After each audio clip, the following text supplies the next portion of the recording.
Yo.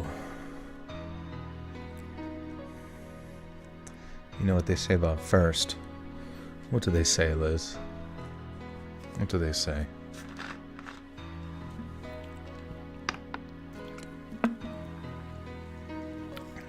You're watching an awesome Netflix series called You. Yeah, it's about a man who stalks people, right?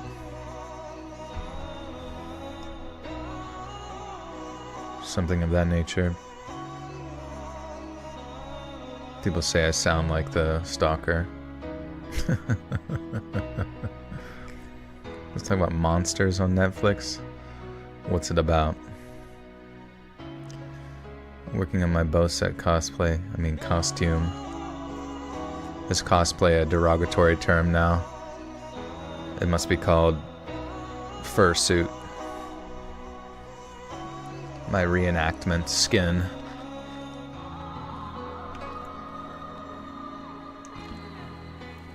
You enjoy the small town vids? Yeah, they're good. They're interesting. The cast of the actors is really hot, guys. Hey, how else is anybody supposed to stare at something if there's no hot guys to look at? What's the point?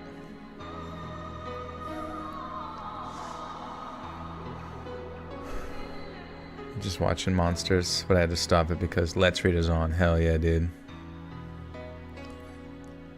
You know what's truly important out here. Going to a normie party, so it's a costume to them. Yeah. Do I have a beard? I've been known to grow a facial hair or two.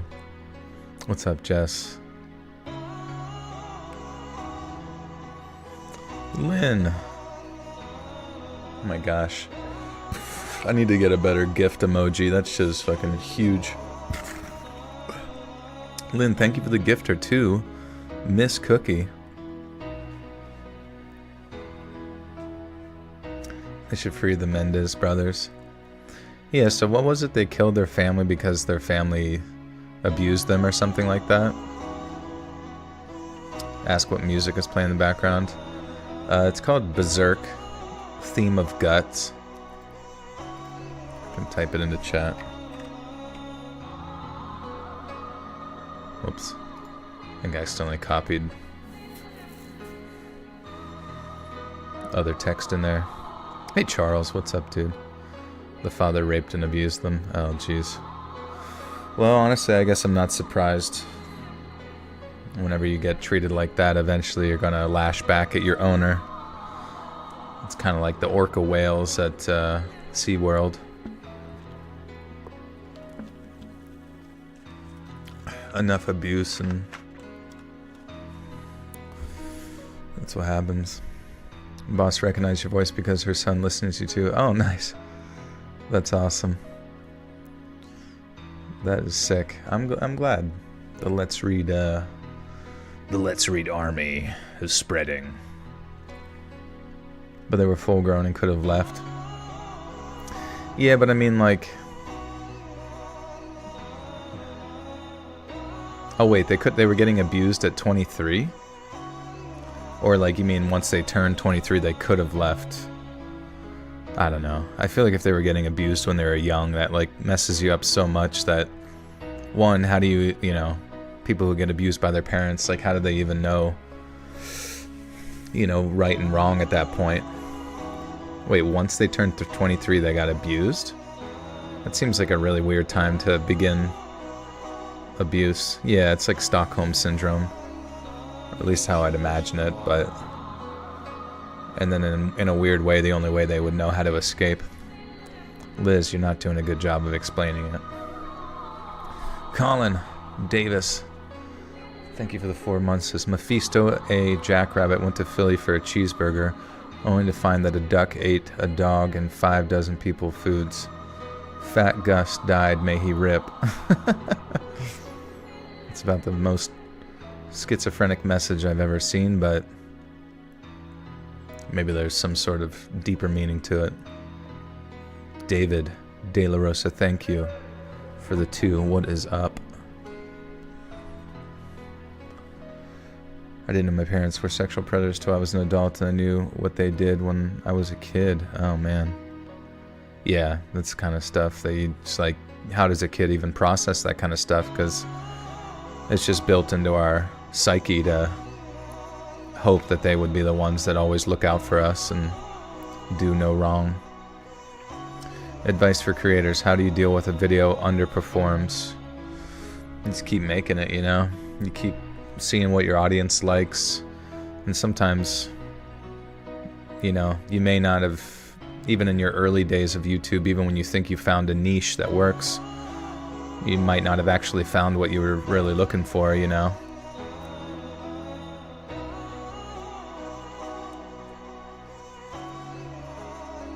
Oh, sorry. I mean, I have no problem if people want to share their traumatic experiences in chat. I don't, you know, if you feel like comfortable sharing those things, I'll, you know, it is what it is. I can't stop you. Listen to your stories between sets at the gym. For some reason, they help me get more hyped for the next set. Yeah, you're like, no one's gonna do that to me if I'm fucking jacked. Which is true. Objectively speaking, very true. If you can squat them off of you, how can they steal your purse? Need some more members only content before I renew, bud. Let me know. Just kinda. Oh no, it's all good. I believe we did just put out a newer one. Did you get to see the World War II or World War One? Let's see what we got. Let's go to the playlist. Yes, we got a new World War One called The Wire. It's about over an hour long, and then yeah, the Cops one before that was quite a while. But yeah, I do apologize the infrequency of bonus content at times. No worries.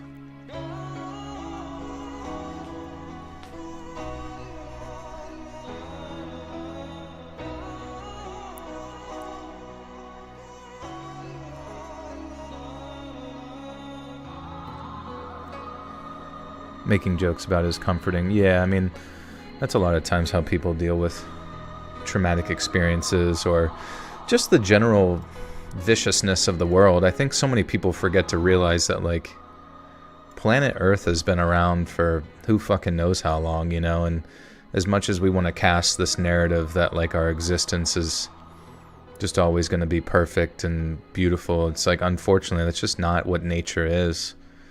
Nature is just naturally pain, you know what I mean? If we really get down to the brass tacks of the law of the jungle, and it's really up to you individually to make a decision to make reality better for yourself and those around you, and you have to fight for that every day, you know? It's tough. Alright, let's listen to this. Something a little bit more upbeat.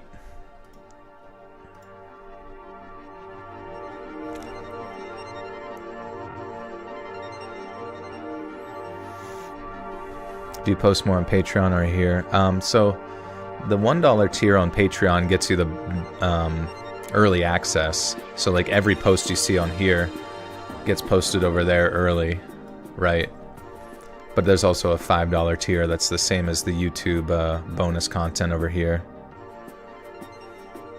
So if there's bonus content over on YouTube, it's also on Patreon and vice versa. Sewer Slut coded. Yeah, that's called drum and bass is what Sewer Slut falls under as far as genre. DNB, liquid DNB. Are we gonna get a vid on top 3 worst and scariest Hawk Tuas for Halloween? Fiend. I hope so, dude. I hope we can get that script written up 100% ASAP tonight. I'm going to be writing it while I'm live streaming. Oh, Breakcore, yeah. Breakcore heads get so mad about Sewer? Why is that? What's to be mad? Hey, Nagi, what's up?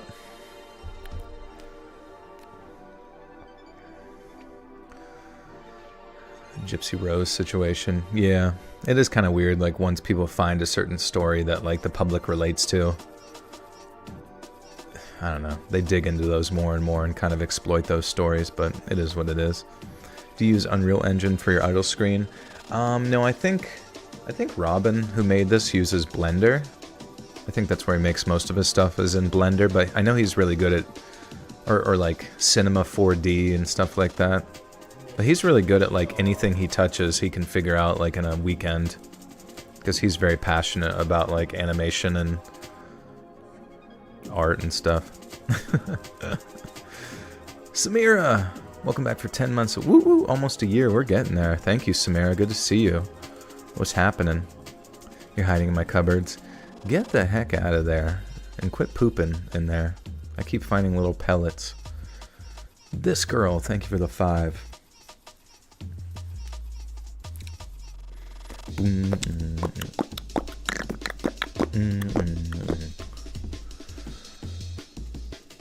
The calm in your world have helped me every night. You're welcome. Thank you. Total slutty music, yeah.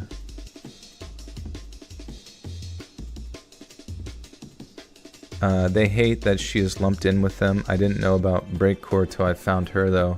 I think they're a little jealous their fave producers haven't popped off like her. Huh. Well, yeah, I guess it's just TikTok, right? TikTok makes everything popular if it gets used in some sort of out-of-context meme. Which, I understand. That's advertising in a nutshell. It's just repetition. You hear it over and over and over again.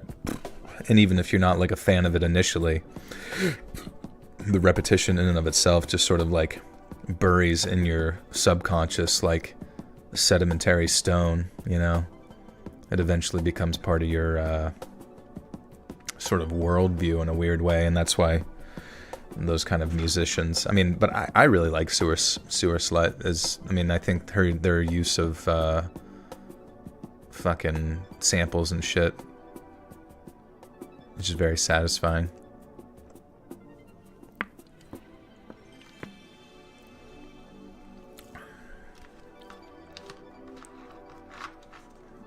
Narrate a camping story over email. What's up, Misfit? Dude, I keep forgetting. Absolutely keep forgetting.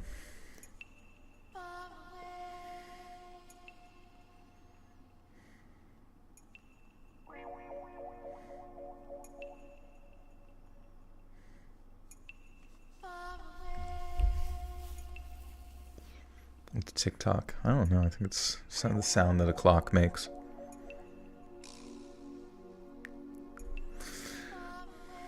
Which game would you prefer goofing off to, GTA 5 or Red Dead 2?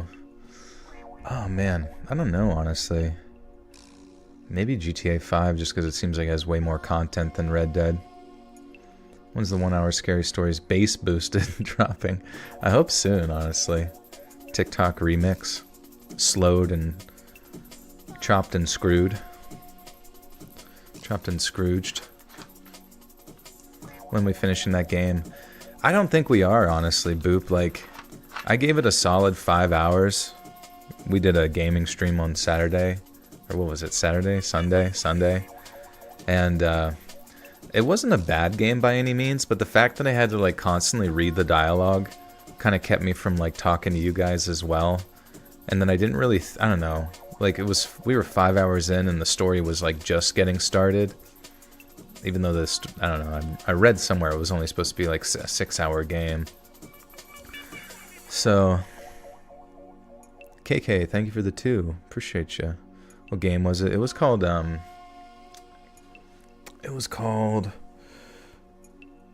English Haunting. And KK, thank you for the 5. Appreciate you. But it was a good game, you know, it was just like an interesting concept. But I just got very kind of bored.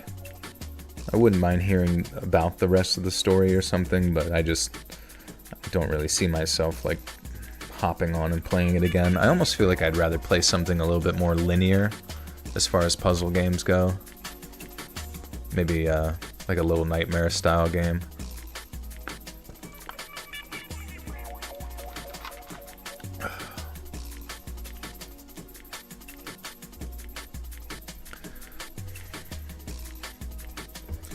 Alright, friends. Thanks for being here. Click like, click share, click fucking literally anything.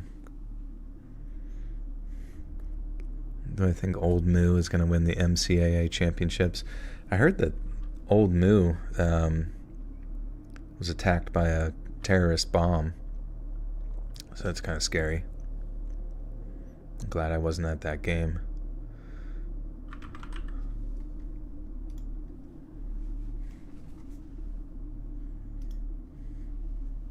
When you narrate games, it feels like you're reading Pick Your Adventure. Yeah, and it was a fun little thing, but it was just, it required my like non-stop attention, if that makes sense, because it was like non-stop dialogue.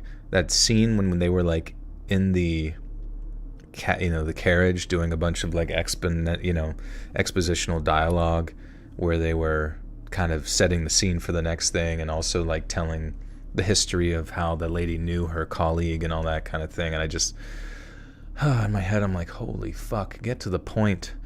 And I honestly didn't really enjoy how they were portraying the main character. He was just very neutral, if that makes sense. Like, he didn't really have much of a personality other than just like, oh, I'm polite. I'm very polite.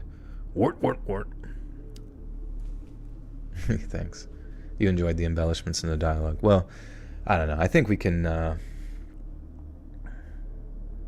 find a better game, to be honest with you. It was a good game if you enjoy that. But it was kind of weird that we were 5 hours in and like we got kind of held up on some puzzles, but beyond that there weren't that many puzzles, it seemed like, or stuff to figure out. I don't know. It seemed kind of limited in a weird way.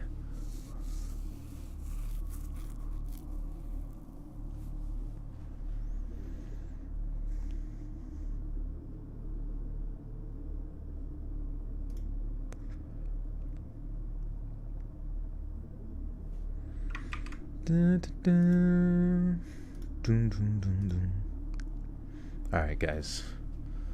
Let's snoo this.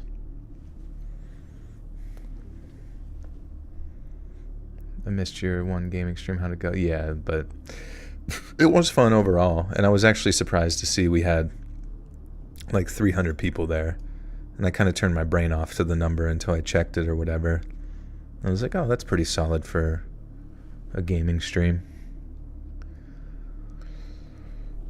Cult of the Lamb. Yeah, what kind of game is Cult of the Lamb?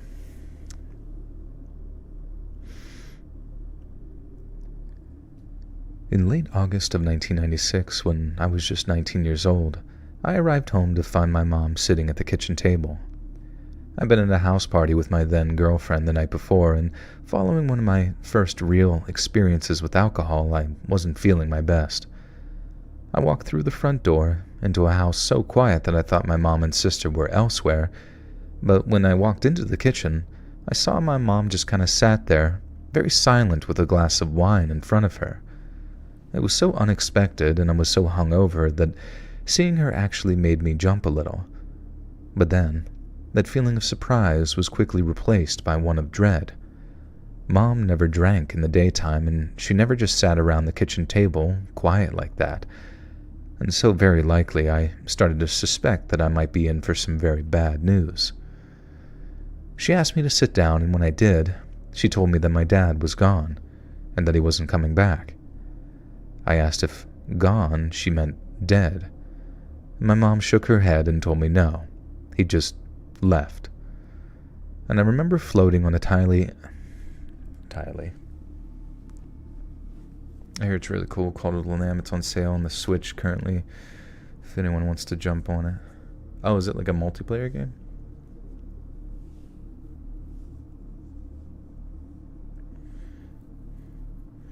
Oh yeah, Until Dawn. Oh yeah, because I think we were kind of doing that a little bit. Well, in the previous birthday stream, we played it in Until Dawn. What was it? What were we playing that day? I forget. All I remember is throwing up.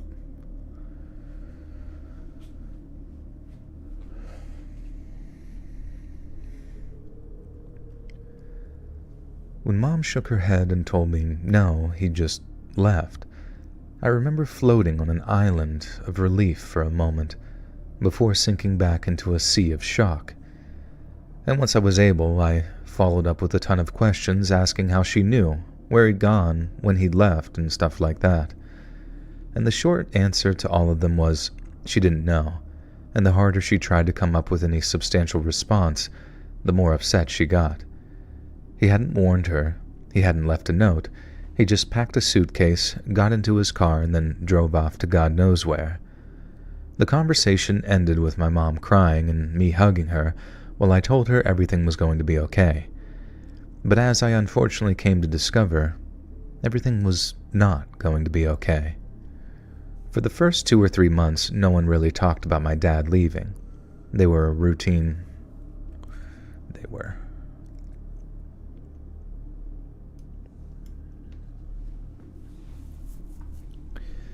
You have a little cult with members and you take care of them or they leave. You also have a fight old gods to get materials and oh, okay. Nice.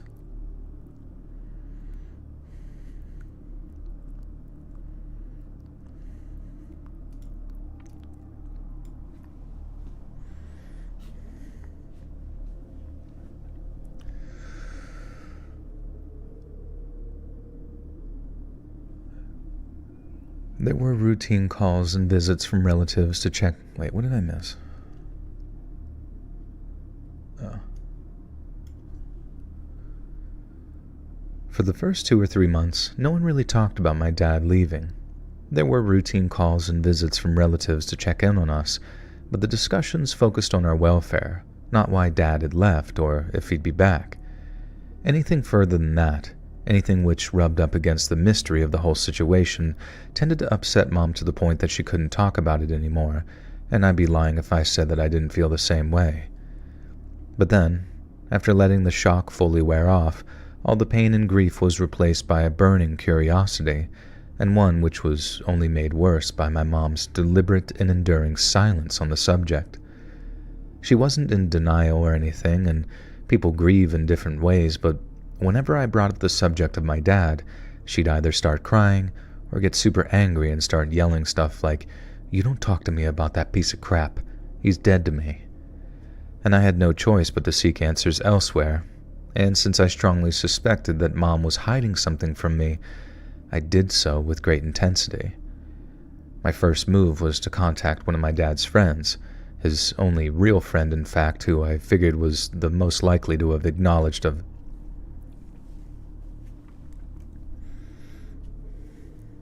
She might have killed the dad, who knows?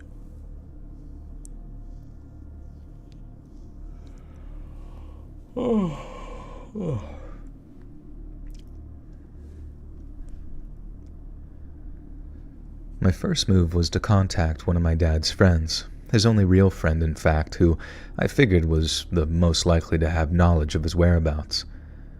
Dad was an only child, and both his parents died before he was 30, but he and his friend Carl had been close since their college days together, which is even longer than he'd known my mom. I thought if anyone knew where my dad was, it'd be him, but when I called him, he said that my call was the first that he'd heard of it. He had no idea why my dad might have left, but he did know a few places that he might have gone, and one of those places was a small town up in the wilds of northern Canada named Wrigley. I'd managed to rule out the prospect that he'd stayed in Portland because he wasn't going to get his... God damn it, I keep seeing words that aren't there. Fucking it up, mate.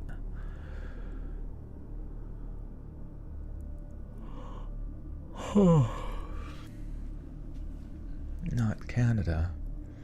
Blame Canada.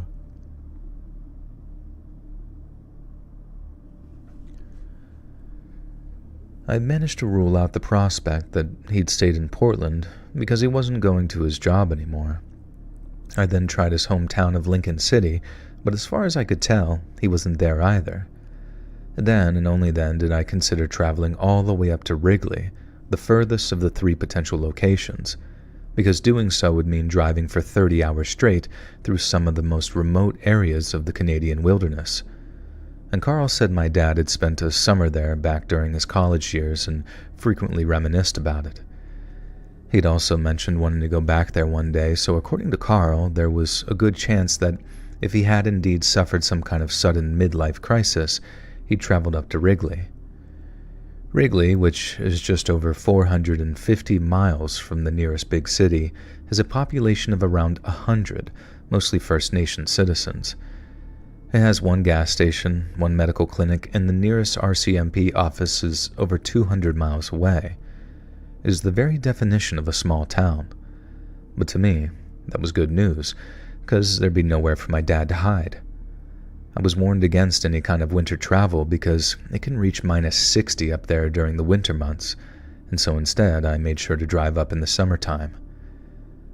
I arrive in Wrigley on Wednesday, July 22nd of 1998, after 3 days of driving up from Portland. The nearest motel was over 100 miles away, but since I was only planning on staying in town for around 48 hours at the most, I figured I could just sleep in my car, which inadvertently brings me to my first stop in town, the gas station. Wrigley's one gas station was staffed by a guy I remembered named Winston, and Winston was a great guy, who looked to be in his late 30s or early 40s, and we made small talk at first, and he remarked about how rare it was to get any outsiders coming through. And that gave me a golden opportunity to ask about my father, and so I did, while showing him the most recent photo that I could get my...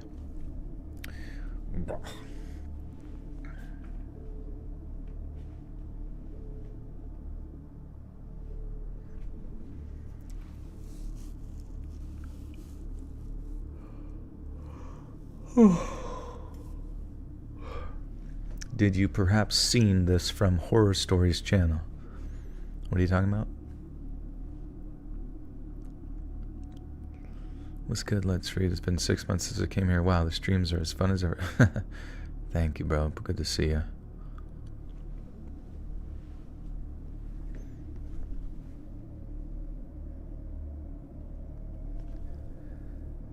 That gave me a golden opportunity to ask about my father, and so I did, while showing him the most recent photo that I could get my hands on. Winston didn't recognize him from the most recent photograph, but he did recognize someone in the second picture I showed him, which I fished out of all the possessions my dad left behind. It showed a much younger, college-age version of my dad, along with a similarly aged woman. Both were dressed in hiking gear and were standing either on the side of a large rock.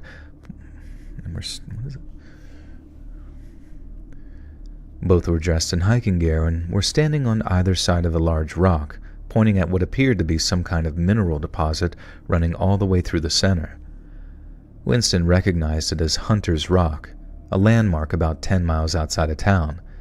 It had been kind of famous back in the 80s because some geologists had come up from Vancouver to take a look at it, and local legend said that it was the spear of some ancient gargantuan hunter that had become embedded in the earth when they missed their intended target. And this gave rise to rumors that Hunter's Rock was some kind of meteorite that had indeed buried itself deep into the earth after falling from the stars. The geologist's arrival caused quite a stir in town because, while many were excited to learn the truth of the rock's origins, others believed applying such scientific rigor would be disrespectful to the beliefs of their ancestors. The rock turned out not to be any kind of meteorite, nor was it the gigantic spear of some titanic hunter of yore. But interestingly enough, the geologists estimated that it did indeed extend deep into the earth.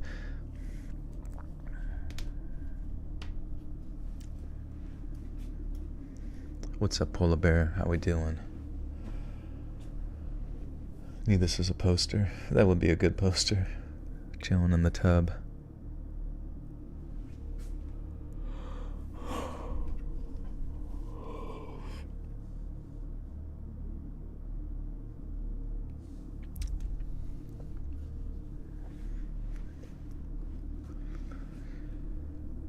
But interestingly enough, the geologists estimated that it did extend deep into the earth, potentially for almost a mile, and unless the area was actually some kind of extinct volcano, he had absolutely no clue how it had gotten there. I say all this because I was very interested to know why my dad had visited the place. I didn't remember him having any kind of interest in geology, but then again, he might have figured seeing it was just something to... God damn it. He might have figured seeing it was just something to do. Was just something to do. Was just something to do while he was in the area. Why does that sound weird? How's my week so far? It's okay. I don't know. I've been not feeling so good lately, I guess. Just like really, really lacking on motivation to like do anything. I did go to the gym today, which felt good. You know, sometimes just getting the body moving kind of resets a little bit, but my back was, I like hurt my back last week, but I feel good now. And it wasn't necessarily the back that was keeping me out. Seasonal depression. I don't know. I mean, it was really kind of strange because like I've had that experience before, like the concept of what one might call depression, I guess. But it's not until like more recently that it's been hitting like very, very hard, I suppose. Just because getting, you know, whenever you get older and your like sort of social outlets start to kind of decrease a bit, and then you kind of wake up and like nobody, you know, nobody says anything or whatever. You just like don't really, I don't know. You have to be very, very self-motivated to get going. And, you know, I will say that like obviously I'm kind of complaining about nothing because like YouTube is a very big blessing in my life in many, many ways. But it also is like a really weird curse in a strange way because it's pretty much like life is sort of up to you at that point on like what you do with your time that you know what I mean? Like you work so hard to get this channel that supports you financially, and then to decrease the amount of like overall work you would do as like a normal person. But then you realize you're like, fuck, dude, I don't even know if that's like actually, I don't even know if that's actually the natural state of being a human.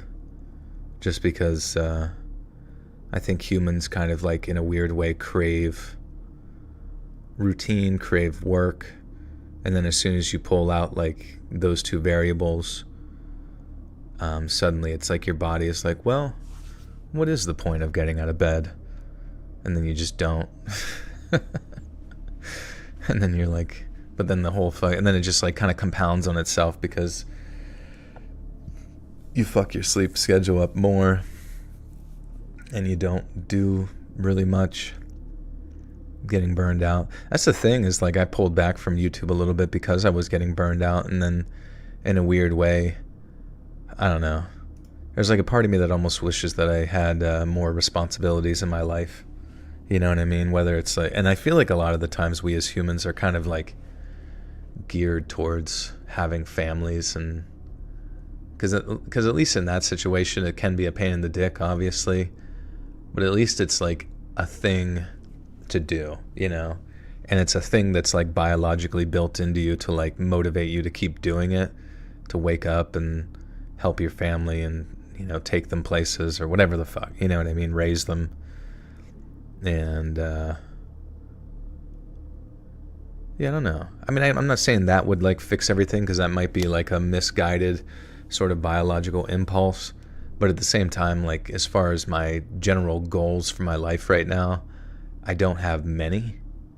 And I look at those people, like you always look at the David Goggins types who get up at 4:15 a.m. every day, yeah, you know, and go for the fucking jog.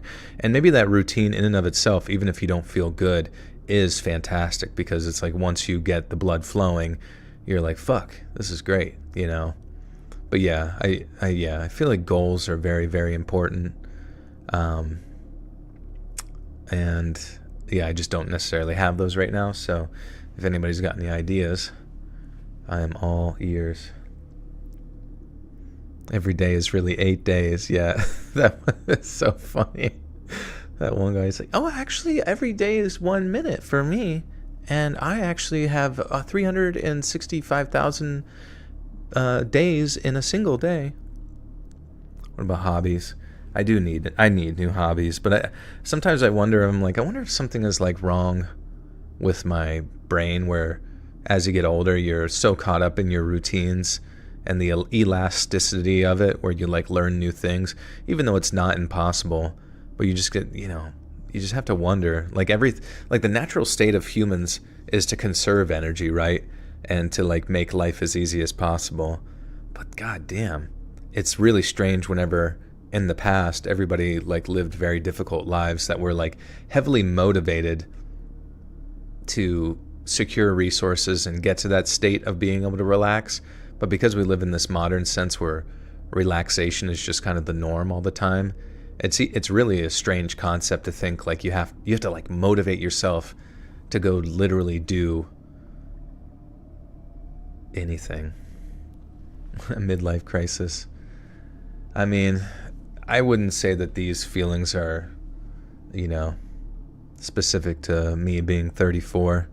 I think most people probably feel these at all times in their life, but it's strange because it's like the second that you finally get into a situation, whether it's like at the gym or socializing with friends, it's like all of those stupid little depressing thoughts that you had by yourself just kind of like wash away, and you're like, this is what I wanted, And I think maybe that's what you should really do maybe in life when you're in these kind of ruts, is just kind of like just do something. Doesn't matter what the fuck it is, just pick a lane and go,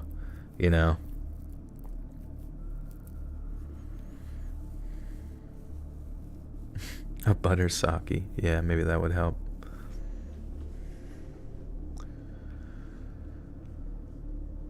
Are you going to make another Halloween video before Spook? Yeah, actually the next video will be Halloween. I think that'll be the last Halloween one before the end of the spooky season. You do a video on Shinrikyo, Japanese doomsday cult they orchestrated in 1995, sarin attacks on the Tokyo subway system. Did I cover that at one point? I swear I thought I'd covered the acid attacks, or maybe that was somebody else.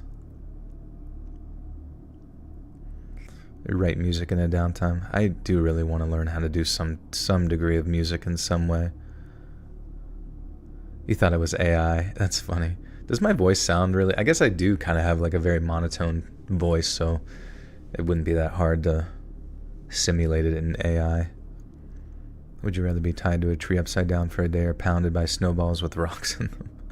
How many snowballs we talking? Why a spaceman? Is there a reason to cause the most iconic image of your channel? Is there a story behind it? Yeah, it was just like I was doing sci-fi and horror back in the day, so that kind of worked out perfectly.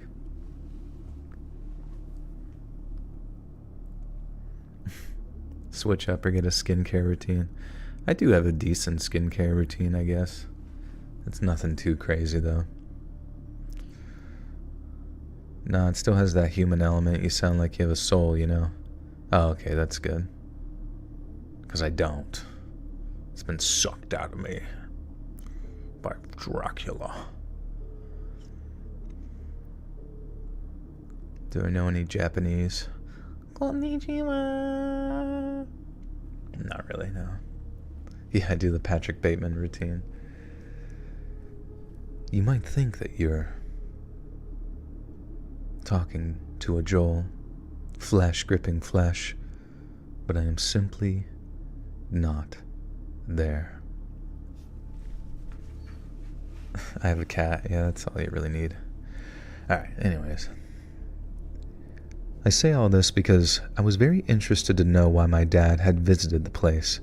I didn't remember him having any kind of interest in geology, but then again, he might have figured seeing that it was just something to do while he was in the area. But then, after Winston filled me in on Hunter's Rock and I showed him the pictures one more time, he started staring intently at the girl in the second picture. He asked if I knew who she was, and when I said no, he asked if it was okay if he took the picture into the back while he made a phone call. I said sure, and he went into it. He said, "What's her at?" Please apply to be a host on NPR. Yeah. Buzz, buzz, buzz. Buzz, buzz, buzz, buzz. Today, the Prime Minister of Buzz, buzz, buzz, buzz, buzz, buzz. Buzz, buzz. Swift fandom is dumb. Her music is decent, but people act like she's the best thing since sliced bread. Yeah, I don't know. I don't know why people... I mean, the only other time I've ever seen a fan base be as, like, vehemently defensive towards their god queen as Taylor Swift would be, like, K-pop a little bit. And then, like, back whenever people were, like, huge stans of Dream, the Minecraft person. So it's... I don't know if there's, like, some sort of crossover in that, like, level of psychology or that level of parasocial connection. But... am I a Taylor fan? No, not really. I don't really like her music that much, and I think it's boring. Like, I get why people would like it, but I mean, I'm just not her demographic, you know? I don't have, like, 50 ex-boyfriends that I'm not a fan of or whatever. But I am very brat. I am very bratwurst. I'm so brat, I'm bratwurst. I'm a big fucking sausage. Sizzling in a skillet.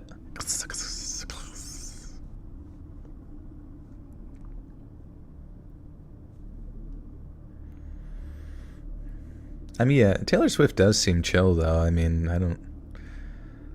I really honestly wouldn't... I think that's one of the weirdest things about her is she was... I want to say back when I was in college. So I was in college from 2008 to 2012, right? And back then, she was popular, right? She was just popular. There weren't any concepts of like what a Swiftie was per se, but there were Taylor Swift fans. I wasn't a big fan of her music back then, but I just didn't care or think anything of it. And then I swear to God, in like the past decade, just out of nowhere, she stayed exactly the same. Like she's just been bathing in blood the whole time and staying young, and just developed this like rabid 3 trillion, number fan base, and it's just crazy. Andrew Batts with the 5 says you're gonna buy self-produced DVDs of Fear Factor from Homeless Drogon in 20 years. Dude, I've already got them all stockpiled, ready for eBay. I'm gonna become a millionaire.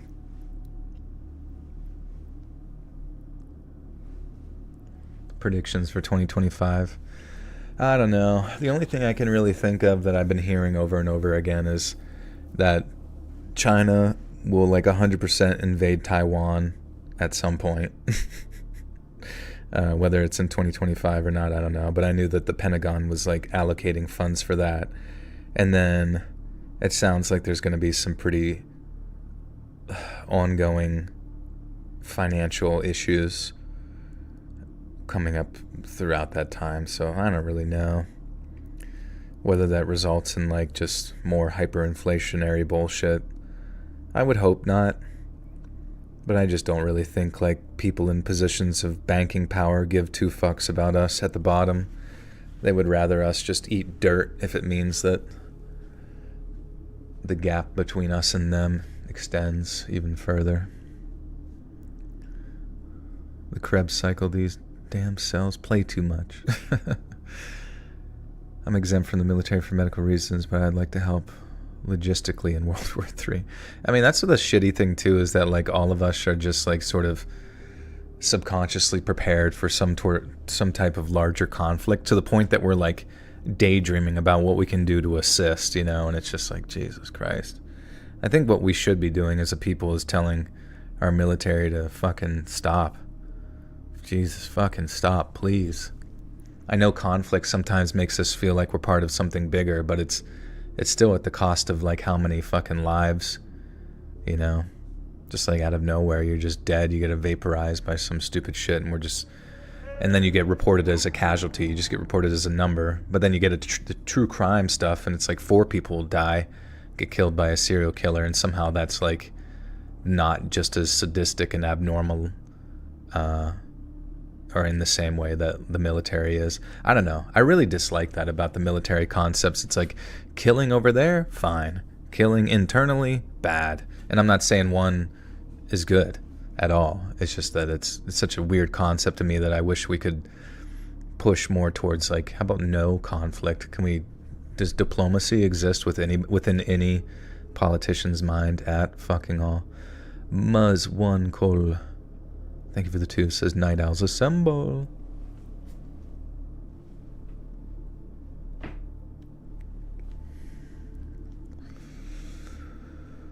I don't know. Taylor Swift's not nearly as popular down here. Where at? Oh, Australia.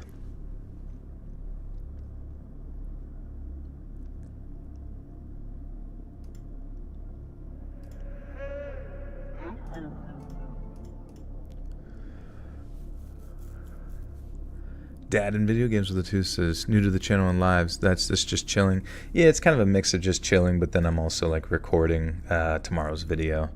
But good to see you, dude. What's happening? What video games have you been playing? I recently got the new Zelda on the Switch. Not the newer. Well, I got both of them. I'm playing through Breath of the Wild now, but I got a game capture card, so I can stream it to my friends while playing, and that's been fun. Just to kind of. It was kind of ridiculous though, because as soon as you boot up the stream capture software, it was like automatically like recording the gameplay, which I didn't realize it was like filling up like 10 gigabytes of storage out of nowhere.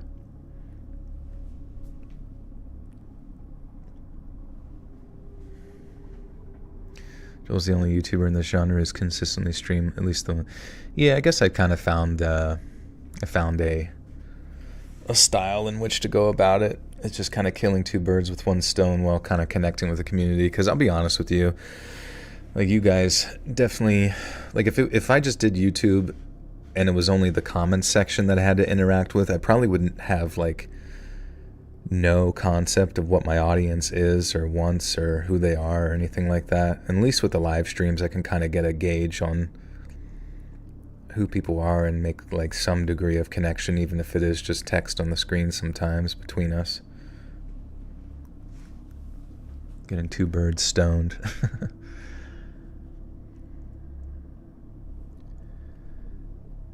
He proceeds to tell me that with about 80% certainty, the girl in the photograph was the same one that had gone missing back in the early 70s out near Great Bear Lake. He said that there were some people that I should check with to be 100% sure, but that her face was remarkably similar to the one that he'd seen on missing posters back when he was a kid. I then asked him who I needed to talk to in order to be certain. Wait, what? Wait, so the girl that the dad was the girl that the dad was friends with in college looks like a girl that was on a missing poster when she was a kid? Does that make sense? Not Jackie Chan with the tennis. I think 4 groups: those who think whatever current society is equals reality and are okay with it or not okay with it, then people who think current society equals fake and are okay with it or not okay with it. Yeah, I guess that's kind of true. I mean, those who accept a general perception of what the media portrays as reality. And honestly, I guess I sometimes fall into the latter category where, or maybe the third category, where I definitely don't trust most of what the news tends to say, especially on the major topics, because it just feels like you're kind of being like led along or conditioned to just accepting whatever the fuck the next scary thing is that they tell you.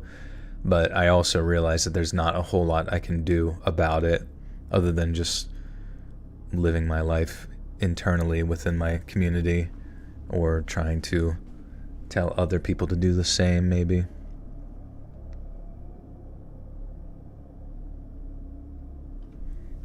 I feel like the 9 to 5 will be gone by 2040 and everyone either own a business or be on social media. Yeah, why do you think the 9 to 5 will be gone? Just because of like AI automation or whatever? What age group is your listeners in? I think it's like 25 to 40 tends to be the primary demographic, and it's like 50-50 split. But it definitely is a very wide net audience for sure.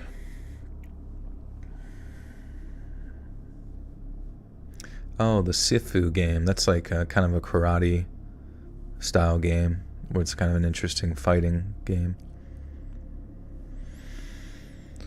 You're 65, Karen. Yeah, I think we do get a lot of like people that are outside of that typical demographic though, for sure. So maybe it's a little bit more evenly spread than I realize. Been listening since early teens, adult now. It's crazy. Time flies. 56, 65, 2, 41, 59. Huh, interesting. 58, 45, 58. Damn. That's crazy. Maybe I'm wrong then. Devoted listener for years, thank you. 19, 22, 27, 33, 103, 47, 40, 41, 21, 32. Yeah, actually a poll would be kind of good. What would be the split, would you say, for like demographics?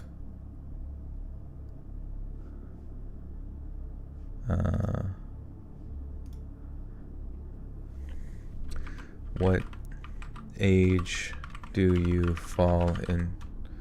What demographic do you fall into? Question mark. So what would it would be? It would be like 18 to 25 or something, and then 25 to 36, and then 36 to I don't know, 45, or maybe 50.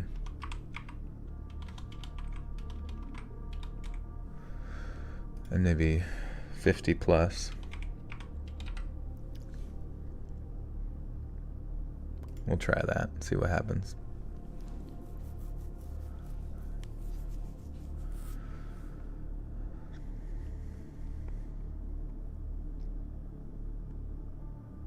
Okay.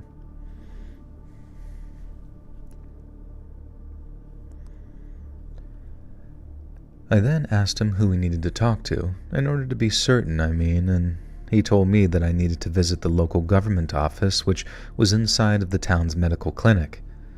And since I arrived in the very late afternoon, the office would be closed until the following morning. And so after Winston? Hello? No. What age am I? I'm in the 34. Or I am 34. You just turned 36. Nice, dude. Happy birthday. Hope you're staying strong.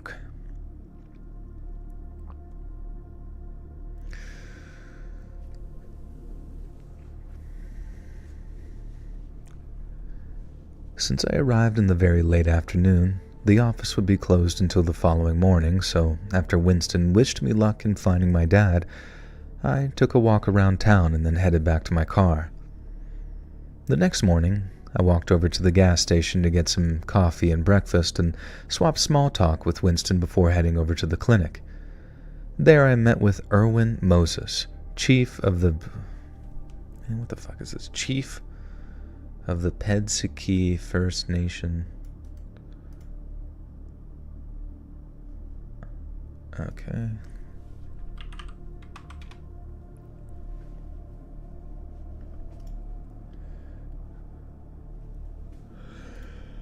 Oh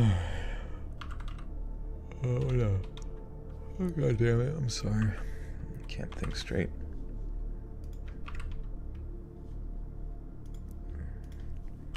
How to say Pedsiki.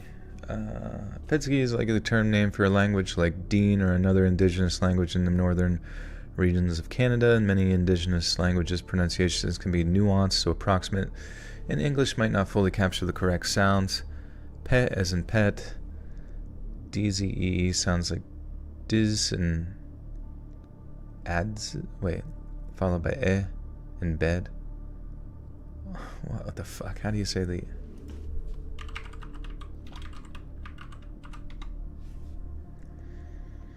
ads?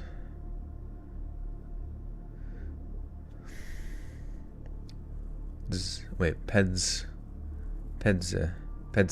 Okay, pedsiki. That sounds normal.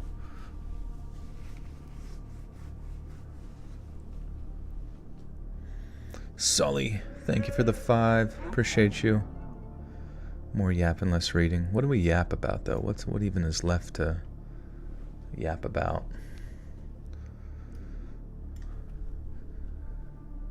There, I met with Erwin, chief of the Pedzaki First Nation, and while that sounded an awful God damn it, while that sounded like an awfully grand...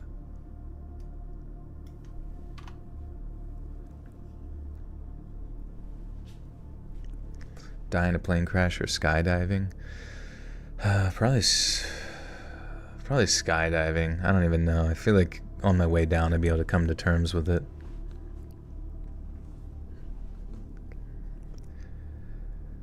There, I met with Erwin, chief of the Pedzaki First Nation, and while that sounds like an awfully grand title, he told me that he felt a little more like a...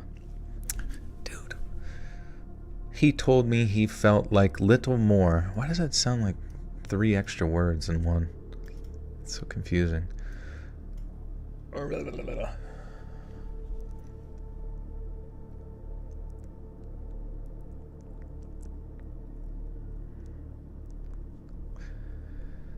There, I met with Erwin, chief of the Pedzaki First Nation, and while that sounded like an awfully grand title, he told me he felt like little more than a clerk at times and that his title was almost purely ceremonial.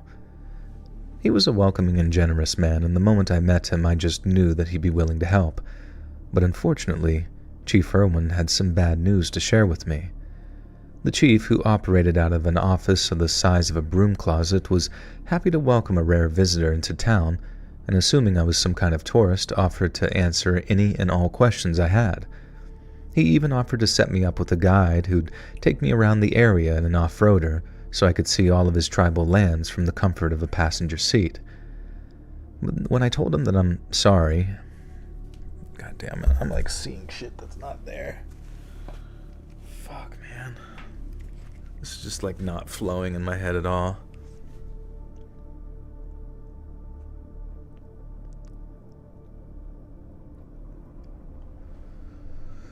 But when I told him my story... Alright, holy crap. I don't know why, every word I'm seeing is just a garbled mash of goobity-gop.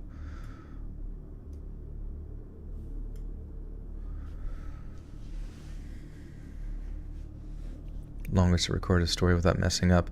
Sometimes I go pretty long, but I don't know, lately I'm just not able to decipher the letters apart from each other for some reason. But when I told him my story, as in that I was looking for my dad, his face softened, and when I showed him the second picture, the one what... Oh my god. I don't know why, but fucking 15 fucking commas to separate sentences. Oh my god. Update on the nightmare I had about some who died in the room I was staying in. No recorded deaths, but I'll let you know if I see him in my dream again. Oh, okay. I need a reboot. I could use a nice little reboot, to be honest with you.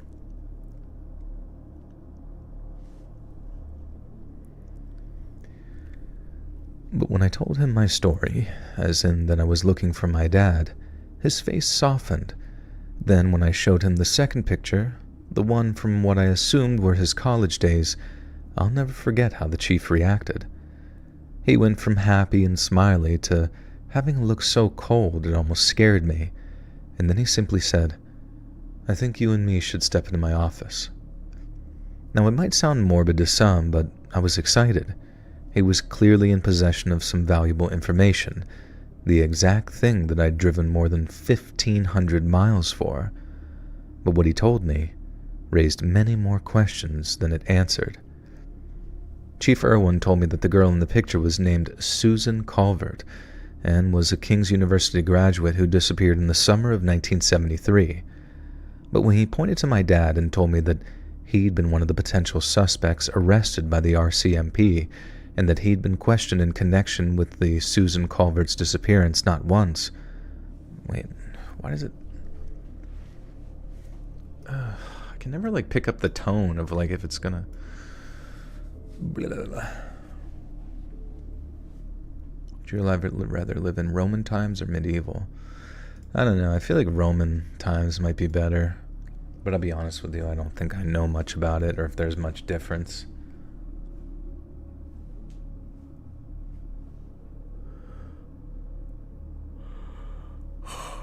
Drop the bass.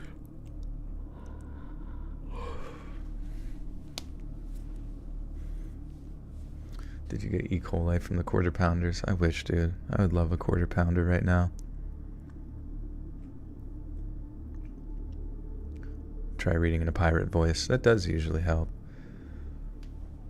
I need to lock in. Good point. But then he pointed to my dad and told me that he'd been one of the potential suspects arrested by the RCMP, and that he'd been questioned in connection with Susan Culvert's disappearance not once, but twice. Obviously, that was all very shocking, and again, this might make me sound like a kind of psycho, but it was progress. Solid progress for the first time in literally 18 months. Everywhere I'd gone, everyone I'd turned to, it had all been dead ends. So even if it was my news that... What? So even if it was my news that my dad...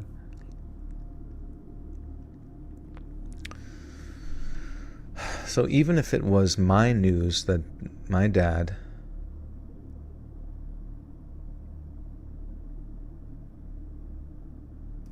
Even if it was bad news? I don't fucking know. So even if it was bad news that my dad had potentially been a murder suspect, it was still something solid to cling to, which gave me an idea on why he might have left us in the first place. I mean, think about it. You're in college. Wait. I'm trying to get this timeline right with this fucking story. 18 months. How old... Okay, solid progress for 18 months. Okay, so 18 months from the time that they heard. For some reason, I was thinking it was like 18 months since they found out that he disappeared, but never mind. I don't fucking know.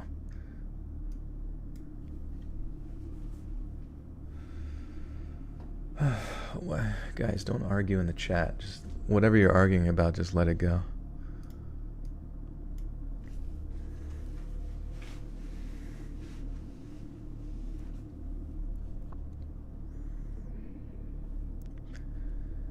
I mean, think about it. You're in college, you head up to Canada for a summer hiking vacation, you meet a girl, maybe fall in love, but that girl ends up going missing, and you're one of the suspects. That'd be just about enough to screw anyone up for life. I mean, provided you weren't the cause for her disappearance. And so by that point, it seemed highly probable that Dad had made a late-in-life pilgrimage. God damn it. I just feel like the verbiage, like fucking, I'm just like somewhere else. Who's arguing? I don't know. I just see people arguing about racism or something. And I'm like, where's our mods? Do we have any mods? We can just tell everyone to stop. I can't even like read the chat. I don't know what's fucking wrong with my brain. I feel like I got diabetes in my skull.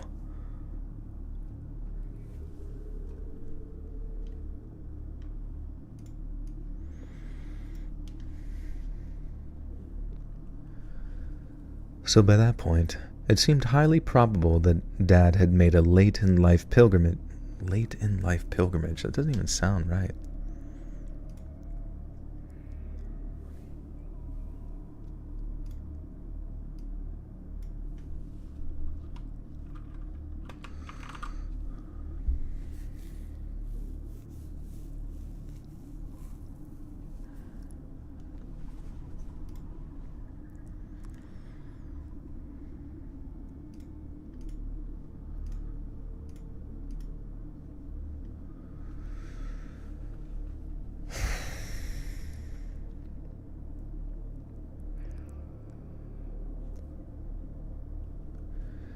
So by that point, it seemed highly probable that Dad had made a late-life pilgrimage back to Wrigley to get answers about the girl he'd loved and lost. That last point kind of circles back to why I was so suspicious Mom was hiding something from me. She was so upset, then so angry at my dad, and it made me think that she knew something about this girl Susan, and that my dad's sudden disappearance might be connected to her own. Chief Irwin went on to tell me that Susan Culvert's remains had never been found, so no one had ever been charged in connection with her disappearance. But he also mentioned that her last known location was in the jaws of Great Bear Lake, out in what are known among the tribes as the Satu lands. Fuck. Sully with the 5 says phonics works for me. Hooked on it like crack. Thank you for the 5.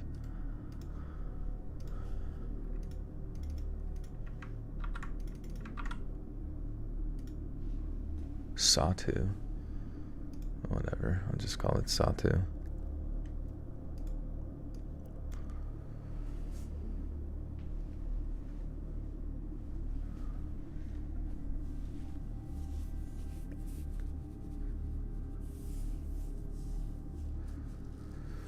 Disappointed over the hype of the chicken Big Mac. I agree it's okay, but definitely prefer the original. Yeah, I wonder, did they turn the chicken into like a patty?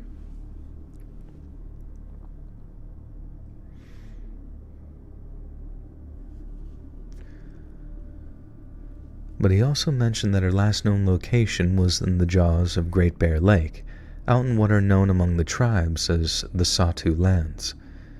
And that was where the Mounties had found her campsite, totally abandoned but also totally undisturbed. He took a good look at the more recent picture of my dad before telling me that he hadn't seen him, but the chief was also quick to add that if Dad had been heading straight toward Hunter's Rock, there was no real reason for him to stop back in town, especially if it was a place that held the bad memories of being arrested. If he wanted to really look for that missing girl, or even if he just wanted to pay his respects to the place that she was last seen alive, it made sense that he went straight up to the Great Bear Lake. At least if he was indeed... Oh my god. At least if he was...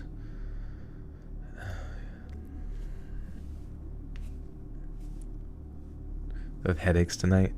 I don't know, dude. But like my fucking... Like the past couple of days, like staring at a screen, like my eyes just like blur together like a frickin'...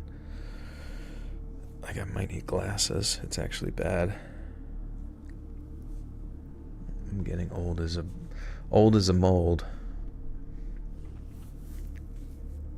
You got an Amazon driver Halloween story. What happened? He brought you some spooky candy.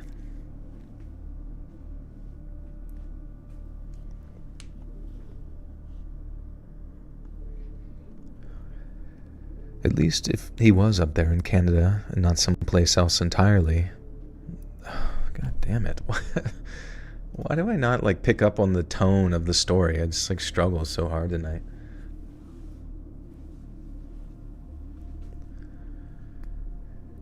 If he wanted to really look for the missing girl, or even if he just wanted to pay his respects at the place that she was last seen alive, it made sense that he went straight up to the Great Bear Lake. At least if he was up there. At least if he was up there in Canada and not someplace else entirely. And the only issue was getting there. From Wrigley, it was about a 200-mile drive to get to a place called Deline, and if you didn't have a decent 4x4, which obviously I didn't, then there was no point trying to make the drive. But even if I did have one, I was still looking at a 30-mile hike out into the marshlands through all kinds of crap and mosquitoes. Yes, they have them up there. To a place Susan Culvert's... God damn it. Pradeep's meowing for no reason. Dude, stop, please. Stop. Stop. It just keeps going.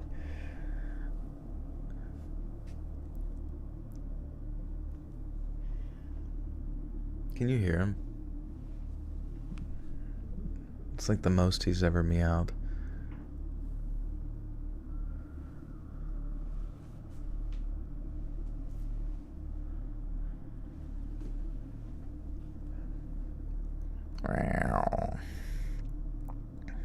I know.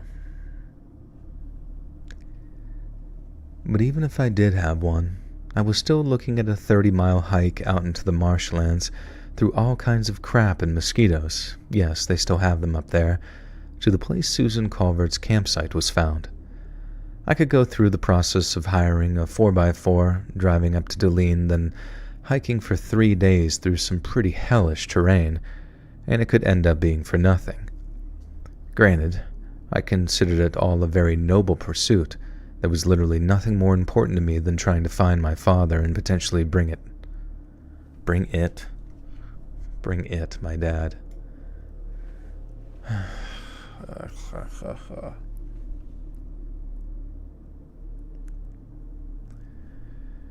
There was literally nothing more important to me than trying to find my dad and potentially bring him home.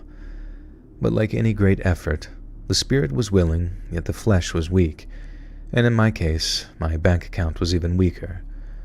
I simply couldn't afford to extend my stay by another few days, as I'd already taken a whole week off of work and had spent a ton of money on gas, motel rooms, and road food. It was either throw in the towel or call Mom and beg her to transfer some money into my account. I'd then have to call work and risk getting fired after begging for a few extra days off, and when I'd already put my manager in a pickle by requesting a week off at relatively short notice. Dude, why is it's like a random sentence added to the end of another sentence?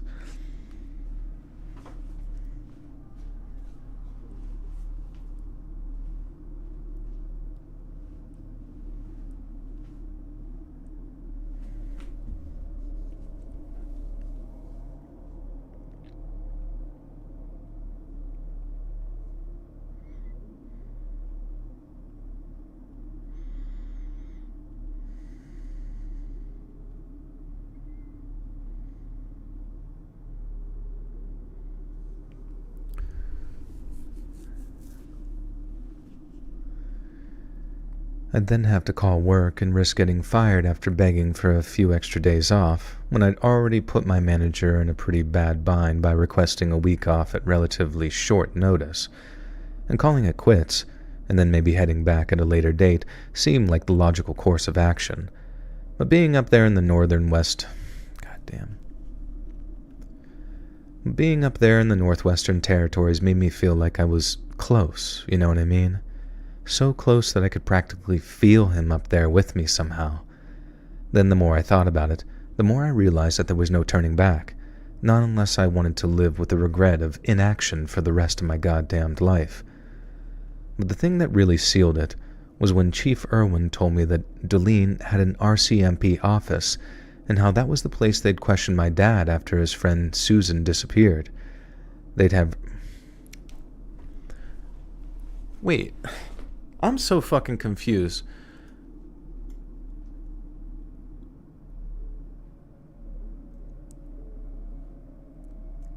Why am I confused? Maybe Irwin is like younger? But he said he saw the missing poster of that girl when she was younger? I don't know. I feel like at one point there was like I have no idea.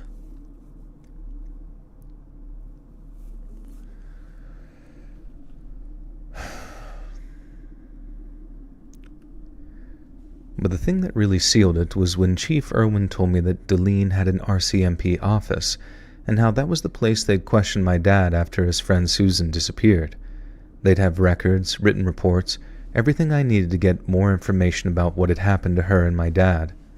God damn it, Pradeep's now shitting. I need to, like, set up my office away from his shithole. Let me just take a break. This is annoying, dude.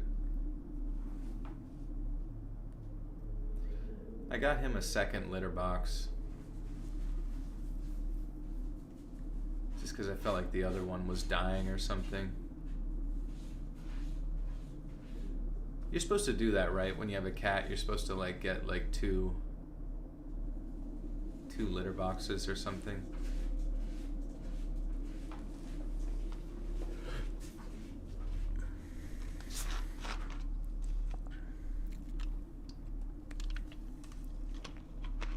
Do you ever get so frustrated with a story that you give up and move on to another? Yeah, I think so. Some have been like, I mean, the grammar's not even bad at this. I don't even know. My brain is just like not, maybe it's processing dinner still or some shit. All the blood's down in my stomach and not my brain. Do I have a Robo cat box? I do. It just makes it nice because you only have to change it like every 3 weeks or so.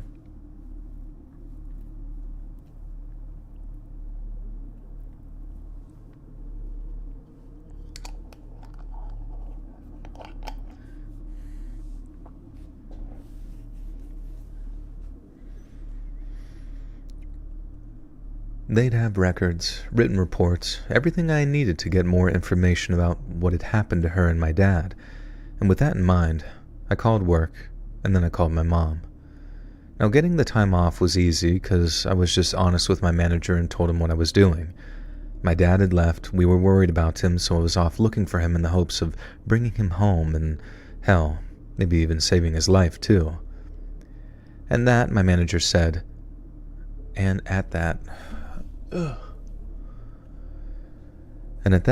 manager said, take all the time you need. Mom, on the other hand, was not so easy to convince. She didn't know where I was or what I was doing, so when I called her and informed her of the situation, she was not happy. At first, in light of what I was doing, she refused to wire me any money and told me to return home immediately. I had to argue with her for about a half hour straight using the phone in the Wrigley gas station's office before she finally relented and agreed to send me some money. I'd be lying if I said that it didn't get a little tearful at points, and I'll be forever grateful to old Winston for giving me my privacy during that phone call. It was quite possibly one of the more intense.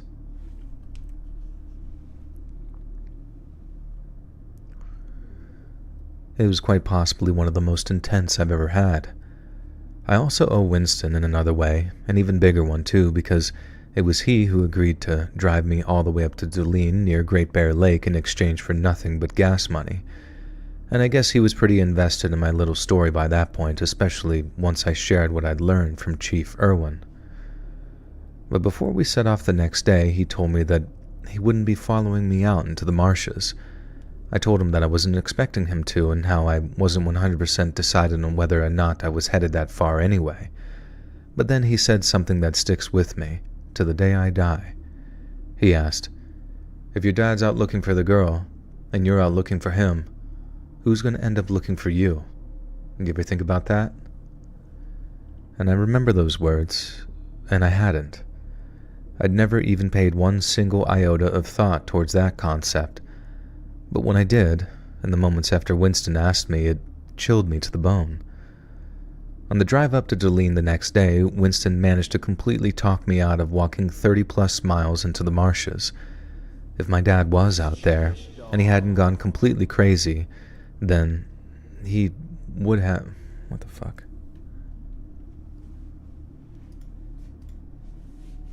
He would have... Nicole Kitely, welcome back for 30 months, has just got home from seeing Willie Nelson for what was probably his last show. Super cool vibes all night. Rest easy all night. Thank you, Nicole. That's crazy. Willie Nelson last show. I guess that's pretty historical then there. The story is awful. It's once again one of those stories that's just taking so fucking long to get to the point.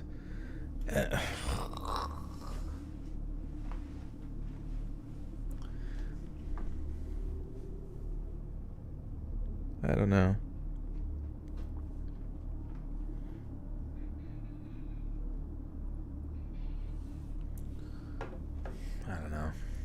I mean, I'm definitely invested in what will occur, and I get it. If you're looking for somebody, it's going to take some time, but I hope some of the other stories are like, get to the scary, you know?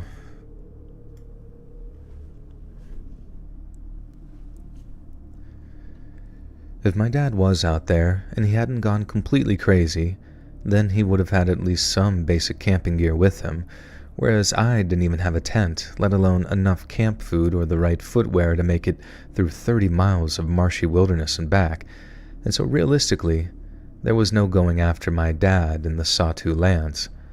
But what I could do was check in with the RCMP up in Dulene, let them know about the situation with my dad, and then give them my contact details so they could get in touch if there were any sightings of him.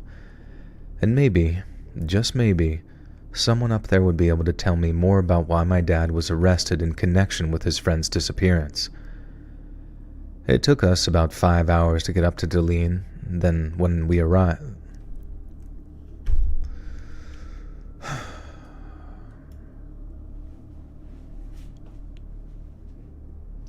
Do you know how many times Willie Nelson has said last show every time he gets high? That's funny. He promises not to smoke any more weed anymore. He's 91. 91 years old, still putting on shows. That's crazy. It just goes to show you how important it is to like keep your mind active. Otherwise, you just rot into nothing.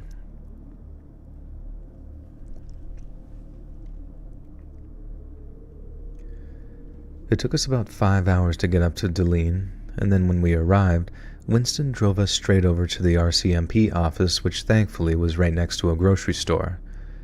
He said he'd pick us up some sodas and hot food, and then I headed out into the office, alone. Fuck, man. Oh my god. Just like simple shit. I just like, my brain cannot fucking process.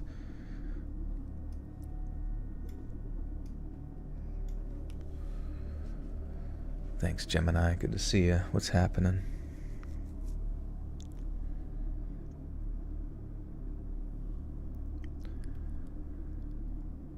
He said he'd pick us up some sodas and hot food, and then I headed into the office alone. The office was just a small reception area with a larger room behind it, and after looking through the open doorway, I traded greetings with a younger-looking red-coated Mountie. Constable Jacobs, who was around my age, seemed only too happy to... Constable Jacobs, who was around my age, seemed only too happy to help me. But when he realized that I was more than just a basic I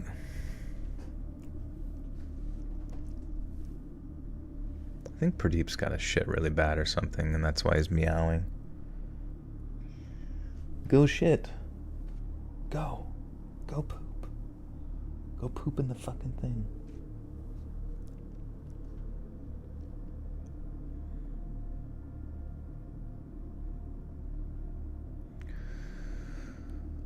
Two hours into a story with the same problem. Yeah, I don't know, dude. I just can't.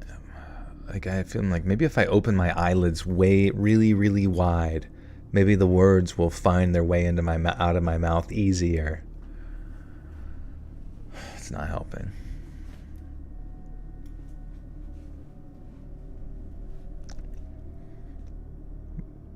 But I love how it's like, I know Pradeep has to shit, probably more. But in his mind, he's like, I'm the solution to all of his issues usually, so he's going to me to figure it out. And it's like, dude, I can't stick my finger in your asshole, Pradeep. I can't do that, man. I know that's what you want. I've read the body language of your cat self, and I know that's exactly what you want. They call me the kitty whisperer. Because I don't know, you guys ever watch the Cat Whisperer on Discovery Channel? Or Animal Planet, or whatever it was? But that was one of the things I learned from him, was most of the time cats just want you to stick your finger in their ass to get something out of there, or so, I don't know. It was weird. It was weird when I thought about it, but then I'm like, I guess psychologically, evolutionarily speaking, that sort of adds up. If you look back on like the Egyptians. But when he realized that I had more than just a basic inquiry in mind, he told me to sit tight while he radioed the only other Mountie in Deline, a man named Mackenzie, not his real name, and the need for the pseudonym will shortly become clear.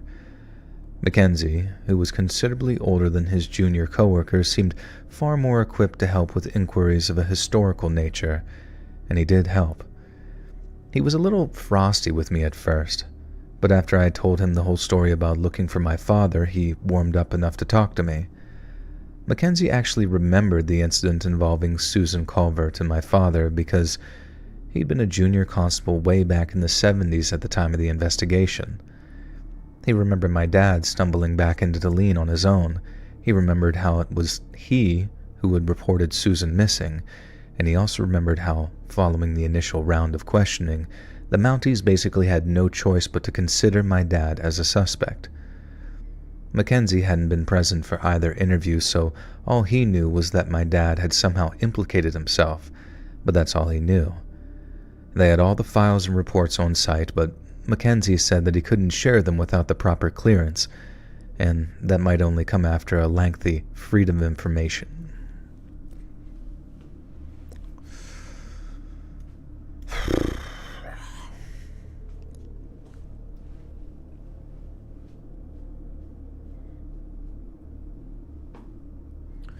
Totally understand how this story is affecting your mind and focus because I'm experiencing a non-focused time with the story. It will get good and flow better. So, yeah, I don't know. It's just normally, the worst part is normally the first story that I read is like where I have most of my success. So if we're already starting this way, I'm like, maybe I'm just fucking brain dead or something.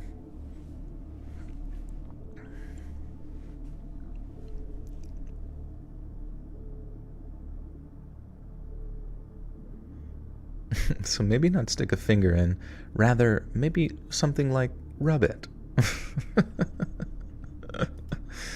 That's what she said. They had all the files and reports on site, but Mackenzie said that he couldn't share them with the proper... Fuck, man. Jesus Christ. Please, brain, just fucking process what the fuck is being written. They had all the files and reports on site, but Mackenzie said he couldn't share them without the proper clearance, and that might only come after a lengthy Freedom of Information request. If he had showed me the files, he might actually lose his job, and as he put it, he hadn't worked just shy of his 30 years only to lose his pension after a little snafu like that. It was frustrating, but also strangely cathartic. I kind of hoped that they might just show me the files in a back room or something, but I guess that was purely wishful thinking on my part. Filing out a FOIA request might take months, but to me, it was just another step on what had already been a long journey of tracking down my dad. I've been searching for 18 months by this point, and I sure as hell couldn't have waited. I sure as hell could have waited a little... Okay. Ugh. Christ, dude. I don't know. I don't really like the longer stories anymore. I used to like kind of enjoy them because they were like something like a slow burn or whatever, but some of these ones, like, what the fuck? What are we doing? Like, what the fuck are we reading right now? What? He's looking for his dad. We are fucking 3/4 of the way through the thing, and he's not finding him. And that sucks. It sucks to lose dad. But and maybe there will be some sort of like payout. But oh my god, I don't know what the fuck is going on. I have no idea what is going on or if he's ever going to find anything. And I kind of just don't care. I don't care about the outcome at this point. It's fucking slow and there's nothing going on. I've been searching for like 18 months by that point, and I sure as hell could have waited a little longer, and even though I'd traveled all that way, I knew I wasn't going home completely empty-handed. Mackenzie and Constable Jacobs both promised to keep an eye out for my dad, and even promised to call me if they'd heard or saw anything out there in the jaws of the bear. And by that I mean the marshlands where Susan Culvert went missing. And before I left, Mackenzie asked what my plans were. I told him I was heading back to Wrigley, and I would probably spend another night in my car before heading south in the morning. He wished me luck, and I thanked him, and then I walked outside to meet Winston near his truck. He picked us up some bacon and... Oh my god.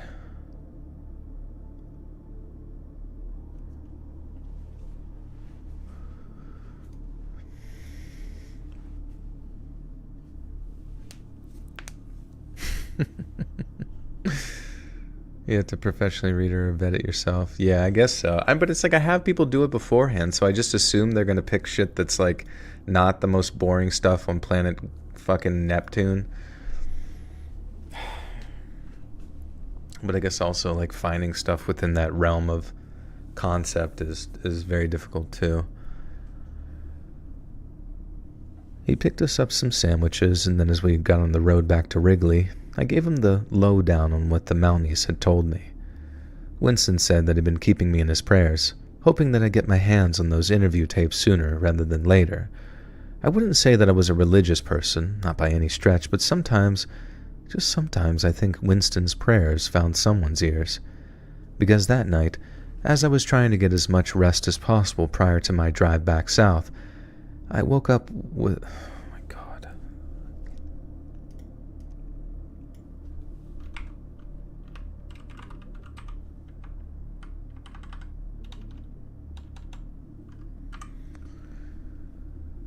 Because that night, as I was trying to get as much rest as possible prior to my drive back south, I woke up to hear someone knocking on the glass of my car's window.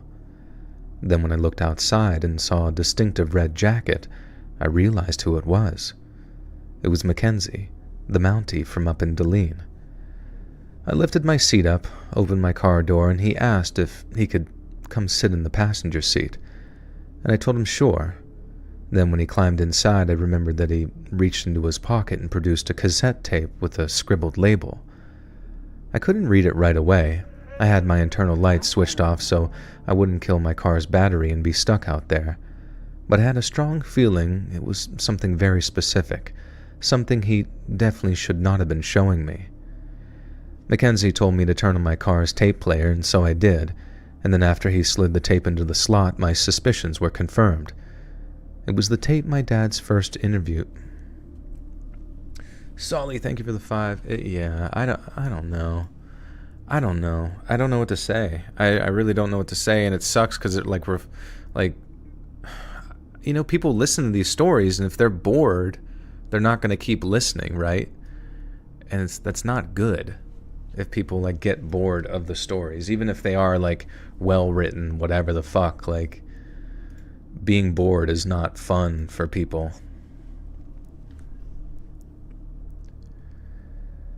It was the tape with my dad's first interview on it, the one from before he was arrested. Since he wasn't considered a suspect during the first police interview, my dad was very forthcoming with certain pieces of information.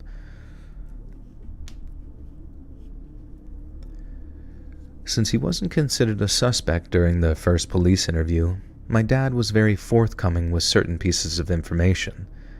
And as it turned out, he and Susie, as he called her, were out camping near the marshlands when Susie got up in the night to go pee outside the tent. After Susie's exit woke him up, my dad had simply rolled over and attempted to go back to sleep.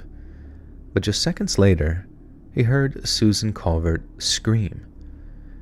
Dad said that he rushed to put his boots on, grabbed a flashlight, and then ran out into the night to see what had scared Susan so badly, and that, according to him, is when he saw them. One of the interviewing Mounties asked my dad who they are, and my dad responds by saying that if he tells them, they'll think he's crazy.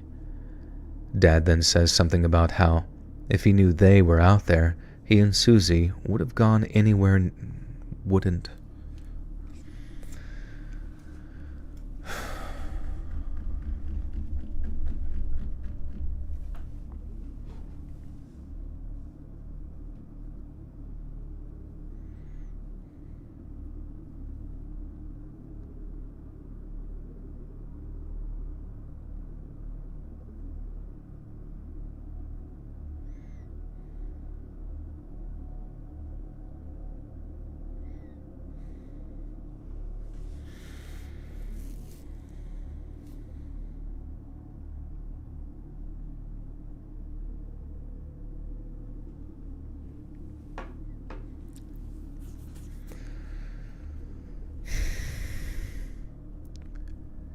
Dad then says something about how, if he knew they were out there, he and Susie would have just gone in, wouldn't have, God fucking damn it. Dad then...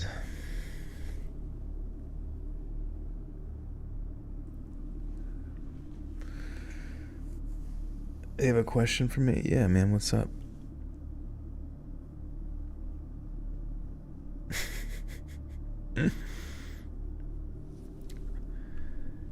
Dad then says something about how, if he knew they were out there, he and Susie wouldn't have gone anywhere near the place, not in a million years.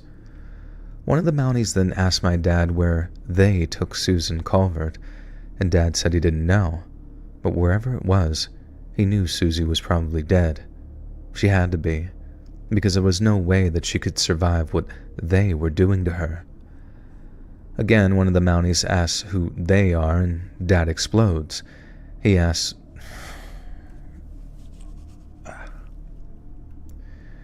He asks one of them, "How do you guys not know? You live out here," and all this other unhinged sounding stuff. It's no wonder the Mounties assumed that he murdered Susan Calvert, because he really did sound out of his goddamned mind. The Mounties asked a few more questions, but with each answer my dad kept getting more and more agitated. He didn't know why they didn't take him too. They hadn't seen anyone following them over the previous few days, and he couldn't explain why they're... Dude, I just don't see it. I, don't see the words. Fuck me.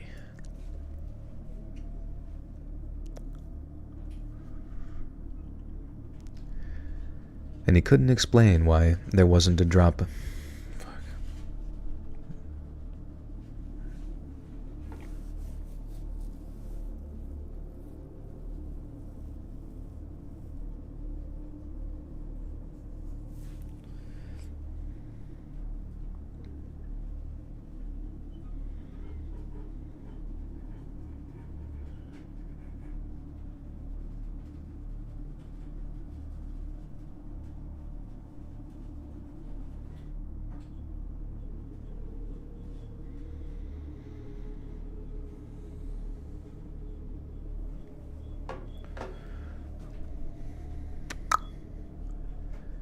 And he couldn't explain why there wasn't a drop of Susan's blood anywhere, despite my dad's claim that they were violently attacking Susan. And after that, the Mounties announced that they were terminating the interview and the tape went dead. When I asked Mackenzie if he'd brought the second tape, he shook his head and told me that it wasn't worth listening to.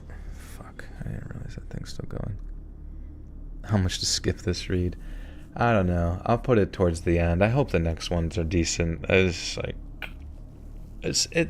I don't know. The concept is scary. Fucking thing, but I mean, literally this part. Okay, this description about the dad going camping with his old girlfriend and her getting kidnapped. That needed to be said within page 2.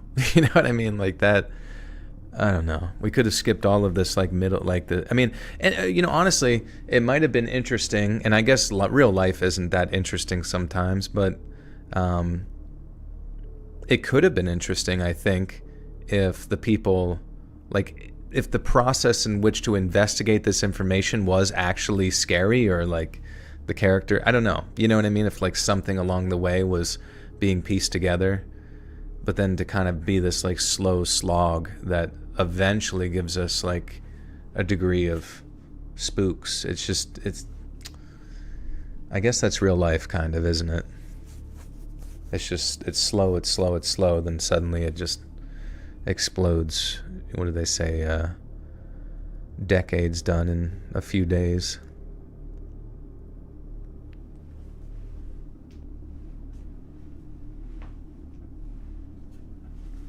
Yeah, it's definitely a very edging spook.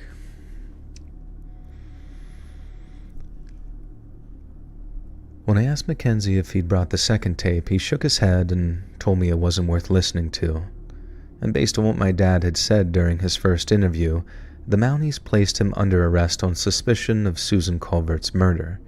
Remember, my dad said that he knew for certain that she was dead, but then put him through a second round of questioning. But the reason it wasn't worth listening to is because my dad totally stonewalled the two Mounties asking him questions. When he figured that they might at least partially believe his story, my dad was a regular old... Oh my god.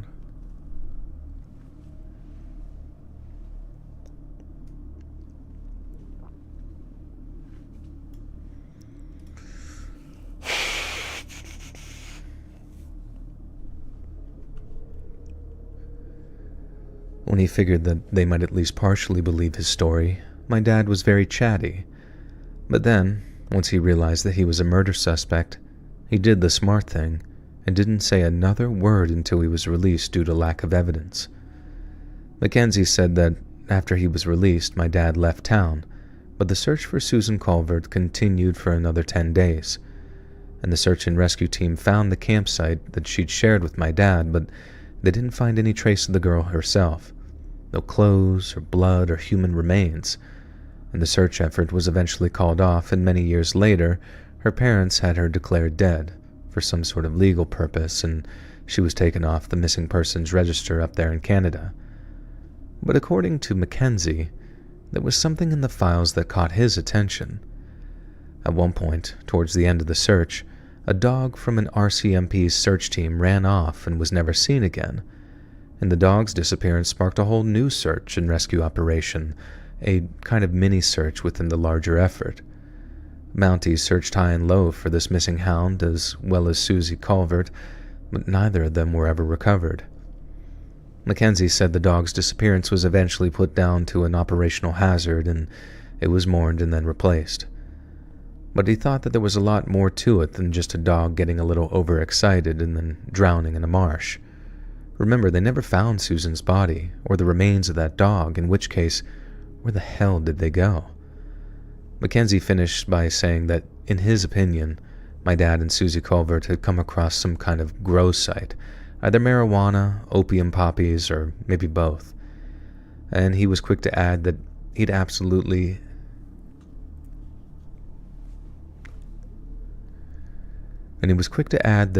had absolutely no proof of that theory, but very little else explained some of the comments my dad made during that first interview. After I expressed my gratitude for bringing me the tape, Mackenzie left me to an uneasy sleep. It was weird hearing my dad that young, though. He sounded a lot like me whenever I heard my own voice on tape. But that's obviously not what stuck with me that night. It was what he'd said during that first interview, along with how he'd said it. Now, driving back, I had these strange mixed feelings of sadness and fear. I'd never felt so close to finding my dad, and at the same time, he'd never felt so distant. All his life, he'd probably been dealing with the aftermath of what happened up in the Northwest Territories, and I can't speak for my mom because I still don't know what...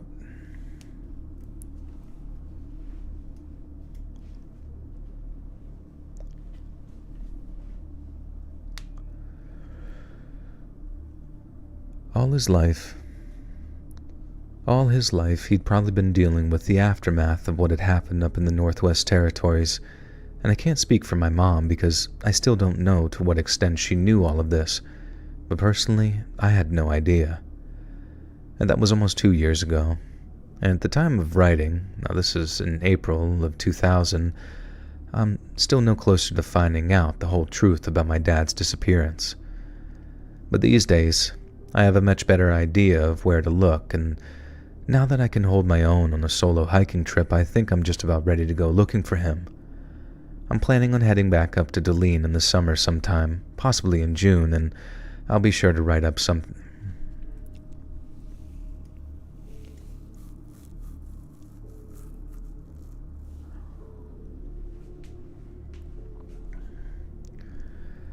I'm planning on heading back up to Deline in the summertime sometime, possibly in June, and I'll be sure to write up everything I find. I don't know how many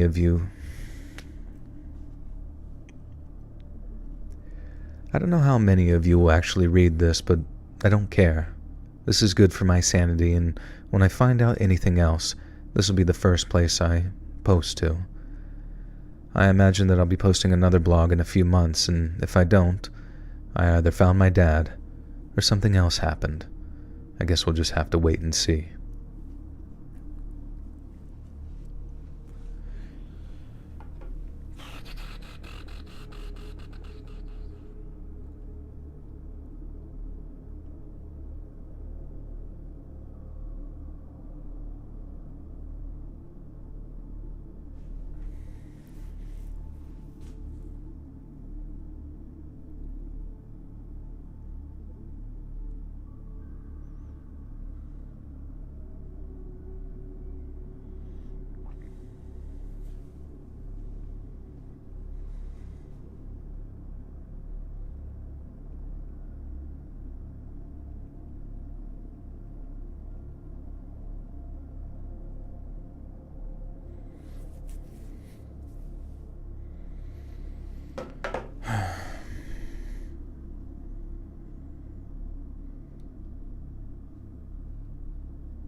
All right.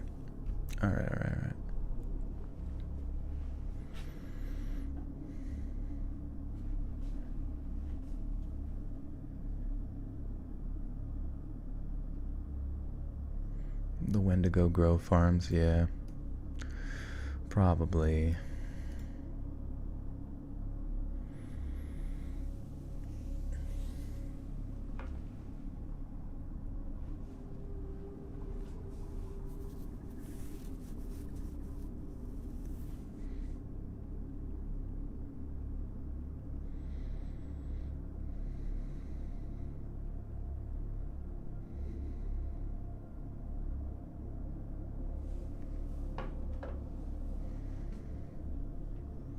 Alrighty.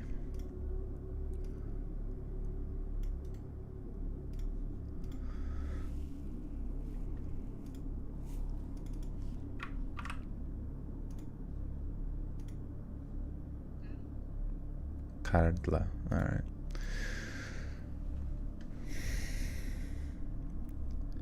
My name is Marco, and I'm writing to you from Estonia. We have a really weird town here called Kardla, where a lot of weird, scary stuff happened back in the 80s, and I think your viewers would be interested in hearing about it. I don't expect many of your American listeners to...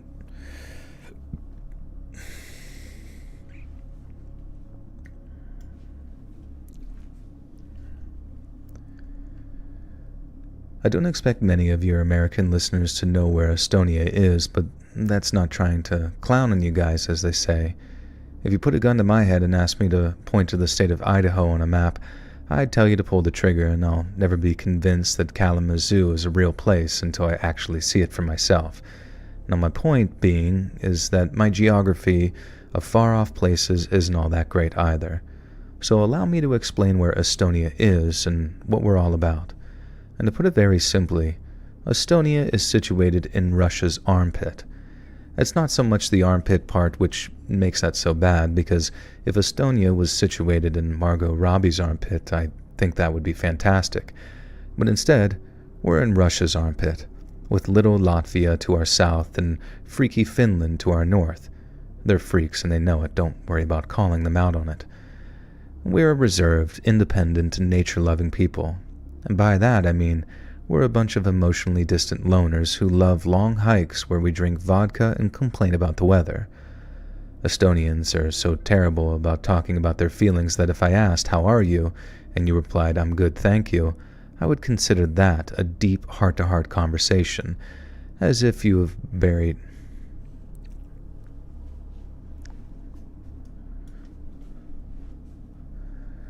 as if you have laid out your entire soul to me. If Estonia sounds kind of like a weird place, then my job is done, because it is a weird place. It's always been a weird place because you have to be weird if you want to survive, especially when you're a tiny country trapped between the twin titans of Europe and Asia. But from what I understand, things got even weirder when the communists took over. Estonia was communist from the 1940s until 1991. And we tried our best to resist the Russians, but there were too many of them, and after they installed Estonian communists as our government, they started to ethnically cleanse us from our own country. They sent out lots of people to Siberia for a variety of crimes, some real, some imagined, whilst importing native Russians to try and change the demographics. We went from 97% native Estonian to only 60%... Estonians? Let me look. Estonia. It's Estonia, or whatever. S. I don't think it's E. Or did I say E?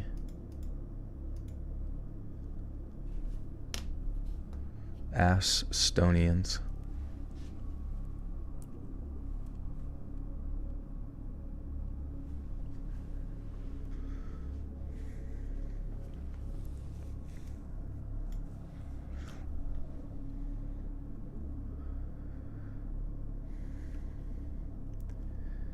We went from 97% native Estonian to only 62% native Estonian by 1989, and everyone either worked in the factories or was enlisted into the army, and we became second-class citizens in our own country.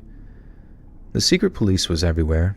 You couldn't even go to the beach without permission, and if you were caught watching anything but Russian TV, it was just like that guy in Parks and Rec saying, straight to jail.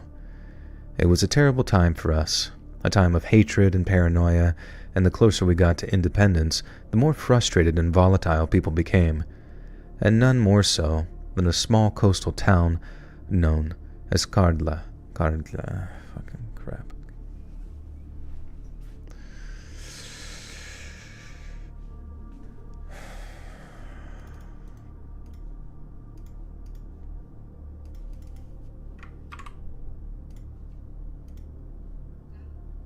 Kardla.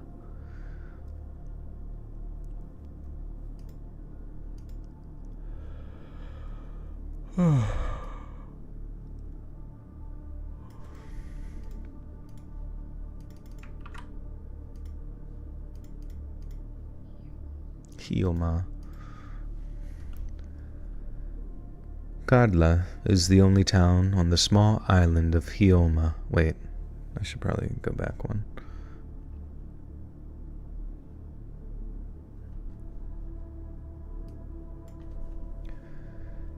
And none more so than in a small coastal town known as Kardla. Kardla is the only town on the small island of Hiiumaa, which lies in the Baltic Sea. Dude, I keep forgetting. Holy fuck. Hiiumaa, okay.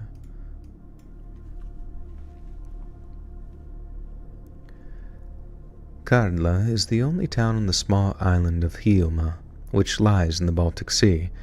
Most of the people there make their money from either fishing or tourism because there's a big nature reserve in the center of the island. But a third of Kardla's major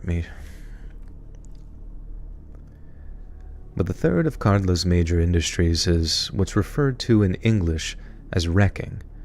Wrecking is basically when a team of divers strips a sunken shipwreck of anything valuable, and while it's not nearly as common as it used to be for coastal communities around the world, the waters around Hiiumaa were a hotspot for naval combat between Germany and Russia during World War II. There's a lot of money to be made in bringing back military salvage, but the practice caused a huge rift between Kardla's wreckers and its fishermen. The fishermen all said that disturbing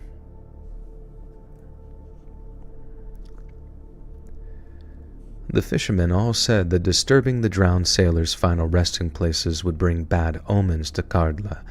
But then, especially during communist times, people were encouraged to dismiss such silly superstitions as relics of an oppressive past.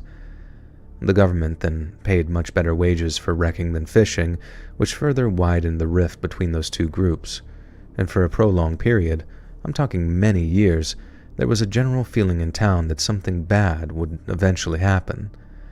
Either because of the hatred between the wreckers and the fishermen, because of the bad luck that the latter was bringing, or because of a third reason, the curse of the Hiiumaa witches.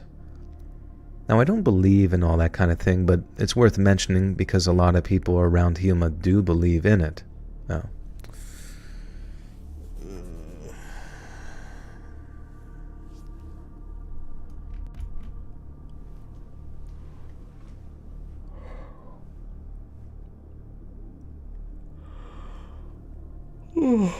Oh yeah, click that like button, guy. It's very important. I don't get paid unless everybody clicks the like button.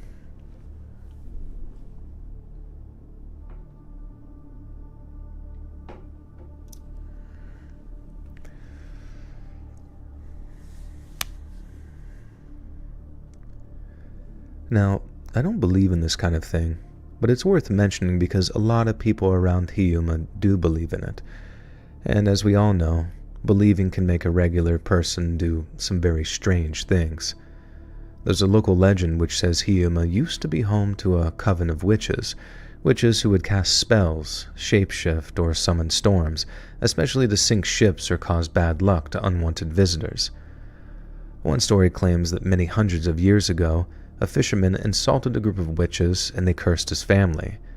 His descendants were then plagued by misfortune for generations, and since many of Kardla's fishing families were descended from this very same family, the witch's curse was often alluded to following the sudden and tragic loss of a local fishing vessel. Again, I don't believe in witches or giants or any stuff like that, but I do believe it's legends like that which contributed to what you might call Cardla's psychic earthquake. That might sound a little woo-woo to some, but I don't use the term in any kind of supernatural sense. What I mean is, all that tension in the region was like the fault lines in an earthquake zone. It kept building up, and when it finally got released, it was very bad. It all happened in the space of just 1 week, back in September of 1989. There's another reason I compare this to an earthquake. A gorthquake.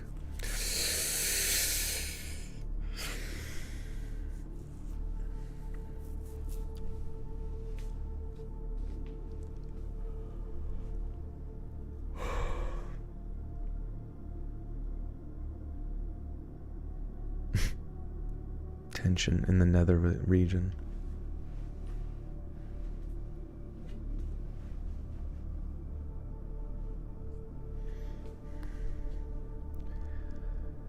There's another reason to compare this to an earthquake, and that's how there was one big earthquake, then a handful of psychic aftershocks which followed, almost like echoes of the original incident. The first incident, the earthquake if you will, took place when a girl named Dasha Petrova The first incident, the earthquake if you will, took place when a girl named Dasha Petrova blew up a Russian cafe by flooding the kitchens with gas and then igniting it. The explosion took place towards the end of service on a Saturday evening, so the restaurant was packed and the kitchen staff was in the dining area enjoying some hard-earned vodka after work.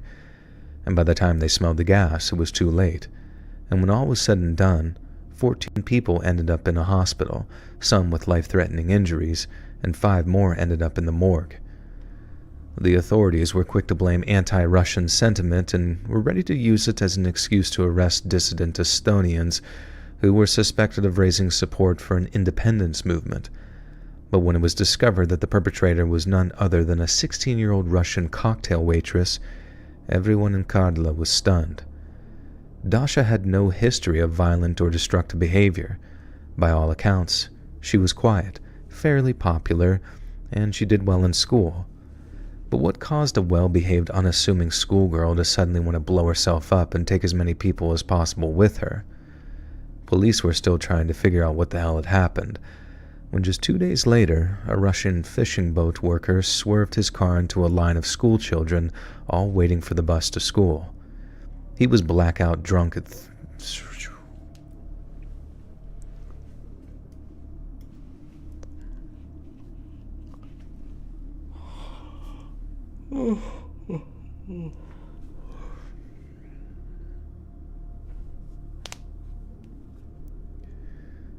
He was blackout drunk at 7:30 in the morning, and witnesses said it looked like he deliberately swerved into the kids after putting his foot down on the accelerator.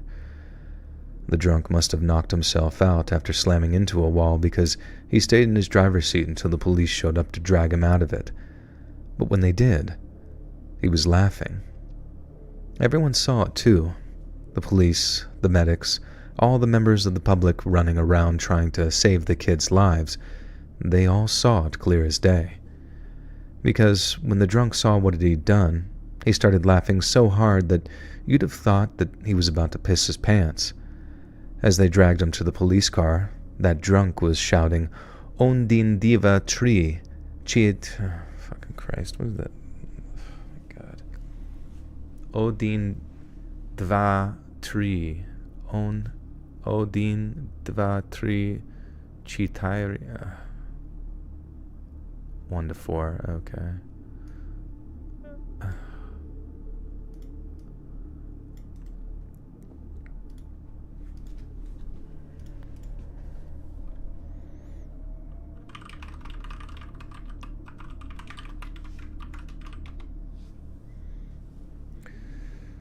Oh, Odin, 2, 3, 4, okay.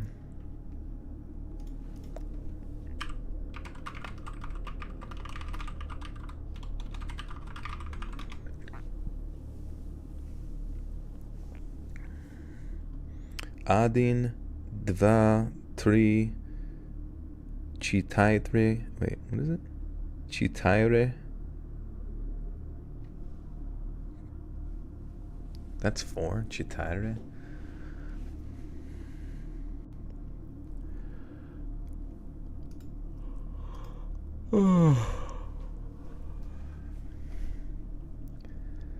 As they dragged him to the police car, the drunk was shouting, "Ondin, dva, tri, chitaire," which is Russian numbers counting from 1 to 4. He was counting the number of children that he hit that weren't moving or crying or screaming. He was counting the ones that were dead. As you can imagine, the residents of Kardla were in a state of shock. Within just 3 days, they had the restaurant explosion, then the 4 dead school children, and with many more injured.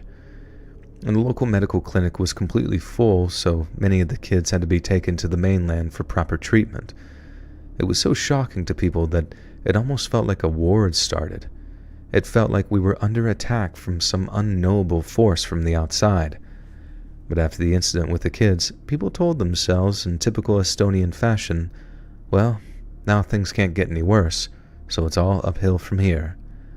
But then, things did get worse. There was a big funeral and vigil held for the school kids who lost their lives the morning that drunk decided to smash into them. Everyone in Kardla was in attendance, at least almost everyone. Because almost everyone being in the streets then walking to the cemetery together, it made it very easy to figure out who was and who wasn't there. And the more people started to notice that one particular family was missing, the more they started to ask questions, and the more they started to become concerned. A small group of people then went to check in on the absent family, only to make a truly terrible discovery. A boy of just 11 had convinced his little sister of around 7 to join him in murdering their mother and father. They woke up early, then while their parents were still in bed, they crept downstairs to their kitchen and retrieved a pair of very sharp kitchen knives. Kitchen knives.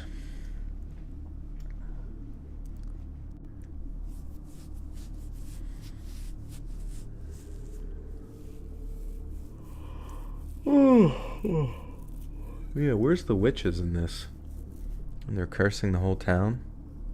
Or is it the witches from the sunken ships?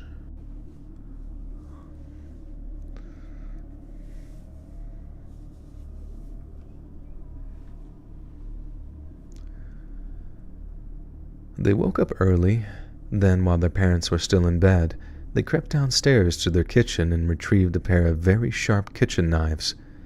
Then they walked back upstairs into their parents' bedroom, then cut both their throats while they were still sleeping. Obviously, people don't just die if you cut their throats, especially if you don't get all the major blood vessels.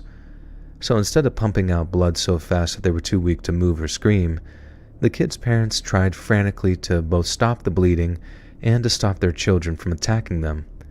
But sadly, their efforts were in vain. They found the mother's corpse in the bathroom and the dad's in the kitchen downstairs. He passed out and died trying to reach the phone to call 03, which back then was the Soviet emergency number specifically for medical emergencies. And this marked the 3rd incident of multiple murders within just a week. Then instead of telling each other, "Cheer up, things can't get any worse," people began to wonder what the next thing would be. They went from shocked and saddened, but still stoic, to almost a full-on panic descending on their town. People wouldn't let their kids go to school. They refused to go to work or do anything remotely dangerous. It was like people were convinced that there was some kind of curse on the town, which there obviously wasn't, but that didn't matter. Because if people believe something, they truly believe it, then they can act in all kinds of ways you never expect them to. The wreckers started to throw back some of the more valuable and precious things they'd kept from the great sunken graveyards they'd made their money from. They threw back medals, trinkets, all kinds of things, and in the middle of the night, some men walked out of their houses and tossed their trophies in the Kardla's harbor and watched them sink to the bottom, all in hopes that it would put the dead sailors' angry spirits to rest. Some of the fishermen, on the other hand, left offerings in the woods for the witches of Hiiumaa, who they firmly believed were behind all the horrifying goings-ons. It was like the vast majority of the people in town all fell victim to this sudden, all-consuming and collective madness, one that made them lash out at each other and act in all kinds of bizarre ways. They kept waiting and waiting for the next terrible thing to happen, but thankfully for them, The psychic storm had been hovering over the town, and had finally...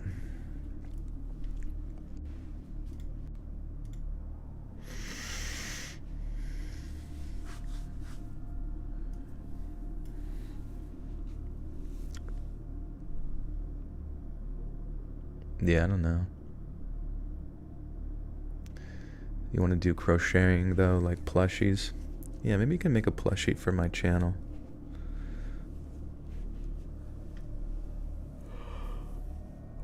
Who financially gained from this situation? I'm gonna probably have to say the witches. Or maybe even the ocean.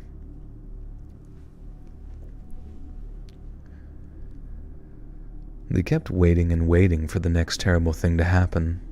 But thankfully for them, the psychic storm hovering over the town had finally abated.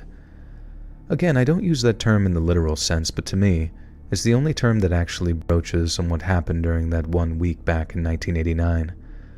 Karla went from years and years without so much as a common assault, and then during the space of just 7 days, a dozen people all lost their lives in a series of senselessly violent acts. It's almost enough to make a person believe in restless spirits or ancient Wiccan curses. But if you ask me, what's to blame is something that's in our programming as biological machine. But if you ask me, what's to blame is something that's in our programming as biological machines. Lines of code we've been running since the days we lived in caves and the shadows cast monsters on the walls during long and uncertain nights. Okay. Guys, I'm going to be right back. I'm going to take some magnesium, grab a drink, and perhaps a piss, and I'll BRB.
Call the Coast Guard. I'm dead.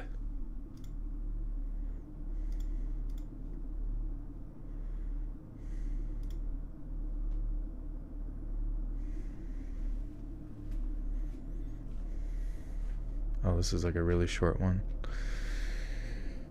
Fuck. What time is it? Okay.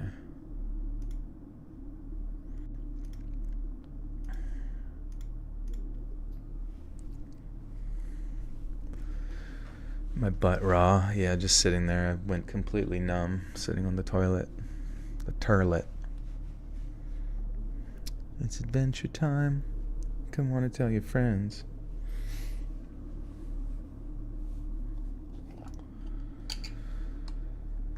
Would you rather your pee-pee be 3 meters or 3 millimeters? That's a good point. I guess if it was 3 meters... I don't know. It's like, at what point do men start to feel bad for you? It's like, he's got the biggest cock in town. Unfortunately, he can't use it.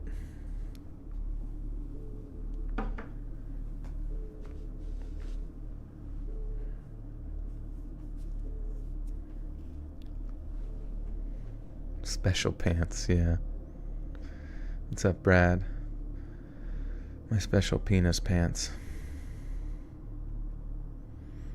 Your poops aren't synchronized. Yeah, do like, because I know like women's periods start to synchronize with each other. Do their shits also do the same?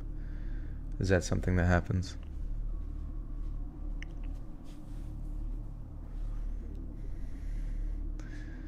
What happened to Rising Dawn? I just put Rising Dawn on timeout for a day. I was getting annoyed with the fucking would you rathers, and it's always like, would you rather your penis be sawed off by barbed wire or blue? You know, I'm just like, I get it. It's funny.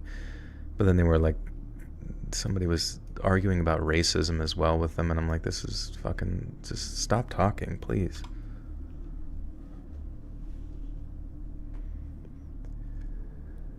Without a doubt, the biggest scandal to ever hit my small Arkansas town was one summer, a 9th grade girl ended up in the hospital after being attacked while walking home from school. Whoever attacked her hadn't just beaten the crap out of her. They'd violated her to the point that she needed actual surgery to repair the damage. The doctor who performed the surgery broke down into tears during the press conference afterwards. It was his job to tell everyone the good news that the surgeries had been successful and her life had been saved, and he still broke down into tears. Obviously, the next phase was trying to find the guy who did it. The victim's memory of the incident was hazy, and she couldn't give a detailed description of her attackers, so the whole town descended into this total state of paranoia and trying to find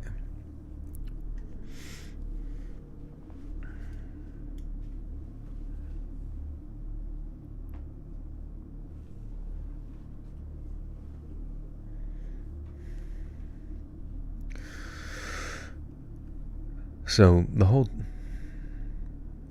whole town descended into total motherfucker. What? Like, I was actually reading better with a smaller font. Maybe my eyes are actually getting better. That's what's happening.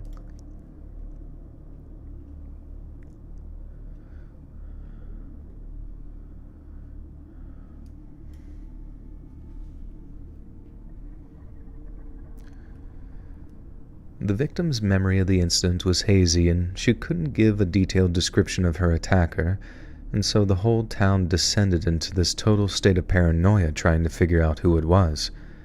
State police were running the investigation while local cops were going door to door or making visits to local schools to make appeals for information, and it was a very intense time. We'd never known anything like it either. Someone's getting a speeding ticket around here, and it's all people are gossiping about for maybe weeks, wondering where they'd been speeding to or who they were speeding from. And so to go from low crime to woe crime, well, that was quite something. Woe crime.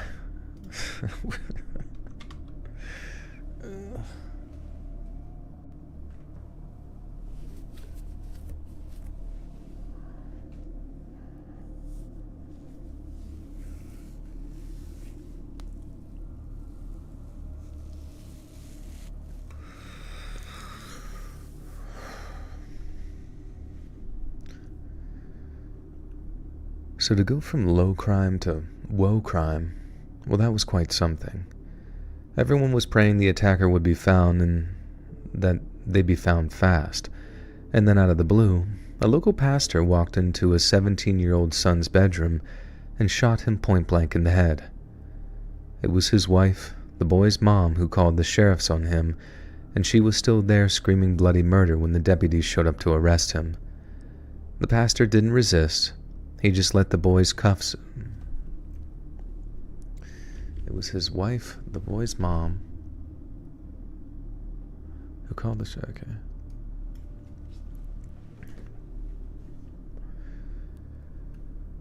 The pastor didn't resist. He just let those boys cuff him, and then he walked with them to their cruiser, and off he went. And down at the department, the guy made a full confession, told them the whole chain of events, too. He and his boy had been talking and had come to a disagreement. The pastor then walked downstairs, took a pistol out of his gun safe, and then walked back upstairs and shot him.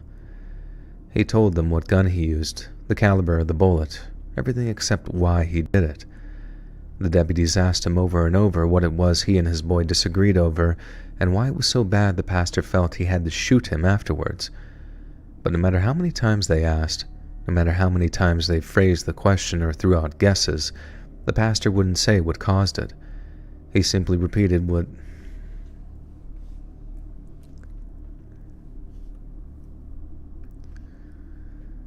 He simply repeated that he did it and asked to be taken to jail.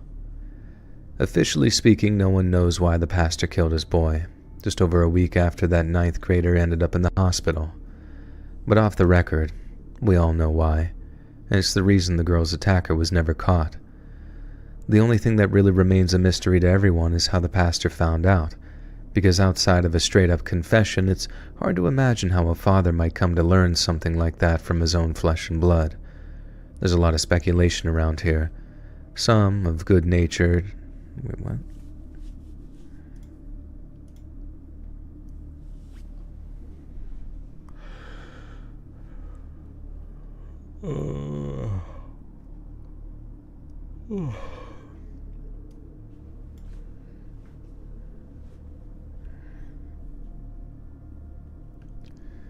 There's a lot of speculation around here, some of it good-natured, a lot of it not so good-natured, but it also doesn't seem to bother people that they'll never know how the pastor figured out his boy was the one that attacked that little 9th grade girl.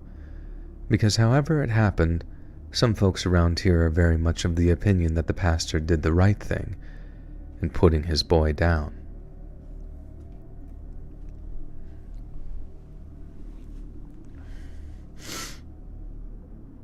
Alright, well, shit. Kind of blazed through that really fast.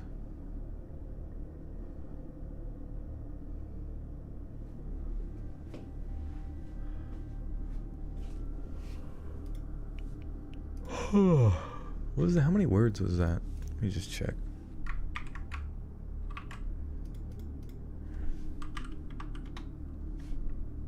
Wait. Word counter. Even though I felt like I was going slow the whole time, somehow, we just tore through that.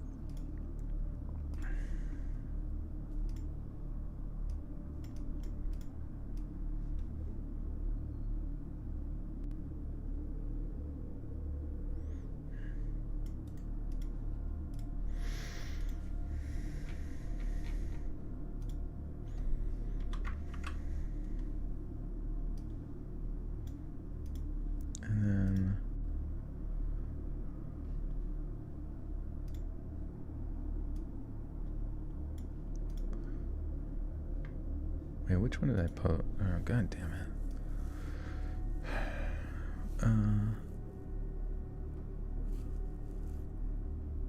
Lines code. Oh yeah, that's that one. And then story 1. Sorry.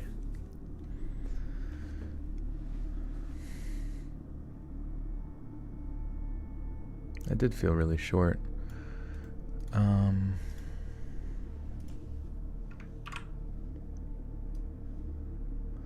Okay, so over 8,000. I mean, that's normally what we do. That's just crazy. I don't know. It felt like I was struggling, and then all of a sudden we were just done. Alright, well, I guess that's fine. Just to get done sometimes with it. Just get it out of the way and move on with our lives.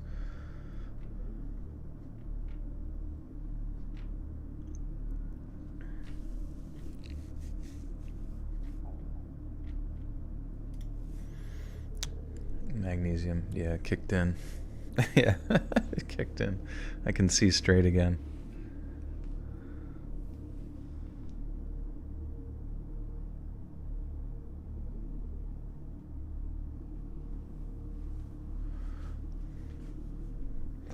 Okay, yeah, let's read this outro and get everybody out of here. Class was ending early. We can end this poll. Let's see, what's our demographic here? Yeah, I was gonna say. So yeah, 37%, 25 to 36. Oh, we got 646 votes. That's kind of crazy. Actually, a lot for normal. 35 to 50, 26%. Yeah, so it seems like quite a wide spread, honestly, of the demographic.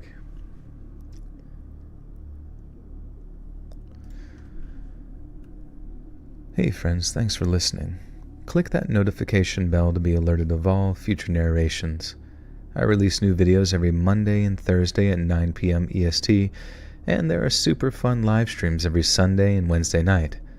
If you got a story, be sure to submit them over email at letsreadsubmissions@gmail.com, and you might even hear your story featured on the next video. And if you want to support me even more, grab early access to all future narrations and bonus content over on Patreon, or click that big join button to hear about the extra perks for members of the channel. And check out the Let's Read podcast, where you can hear all of these stories in big compilations located anywhere you listen to podcasts. All links in the description below. Thanks so much, friends. And remember, you are loved. Is that really what we're going to say? Oh, man. Yeah, sorry. Well, it was kind of quick. Kind of squick. I do have to head off a little bit early here anyways. Got prior obligations tomorrow.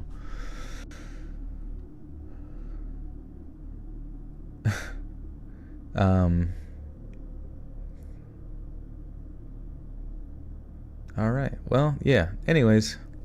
Yeah, I'll probably be streaming again here this weekend.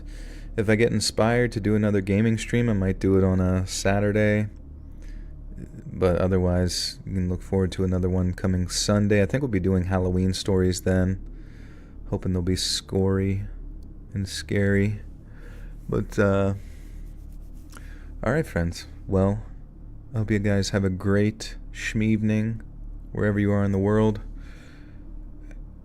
Playing Darkwood. Yeah, I played Darkwood in the past. I feel like, I don't know, I almost feel like maybe more linear type stories might be good. Oh, I did actually download this one game. It's kind of like you're on like a rig, an oil rig, but it's a like there's like these Cthulhu monsters attacking the oil rig, and you just have to like survive. I think it's kind of like one of those Amnesia Dark Descent style games. That could be kind of fun, I think. But yeah, pretty plushy update. I'm not really sure, to be honest with you, because I was talking to the people, and there was like some concern related to the fact that my avatar, you know, might not be like within the wheelhouse of like copyright like questions there, because it was like inspired based off of like an old tome. I don't know. I fucking don't even really know. It'd be nice to talk about it, like to get actual answers on what the deal with that is, but I guess it's still up in the air. So am I on a ship? I'm just in a big boiling bucket of piss. But yeah, alright, hopefully next stream will be better. Can be in a better mood. Sorry if I was in a bad mood tonight. I feel like I wasn't as fun. But I will catch you guys again. You can listen to this audio edited first over on Patreon. It's only $1 a month over there for early access. Otherwise, I will see you guys on the next one, Sunday. Follow me on Instagram at letsread.official. See you later. Bye-bye.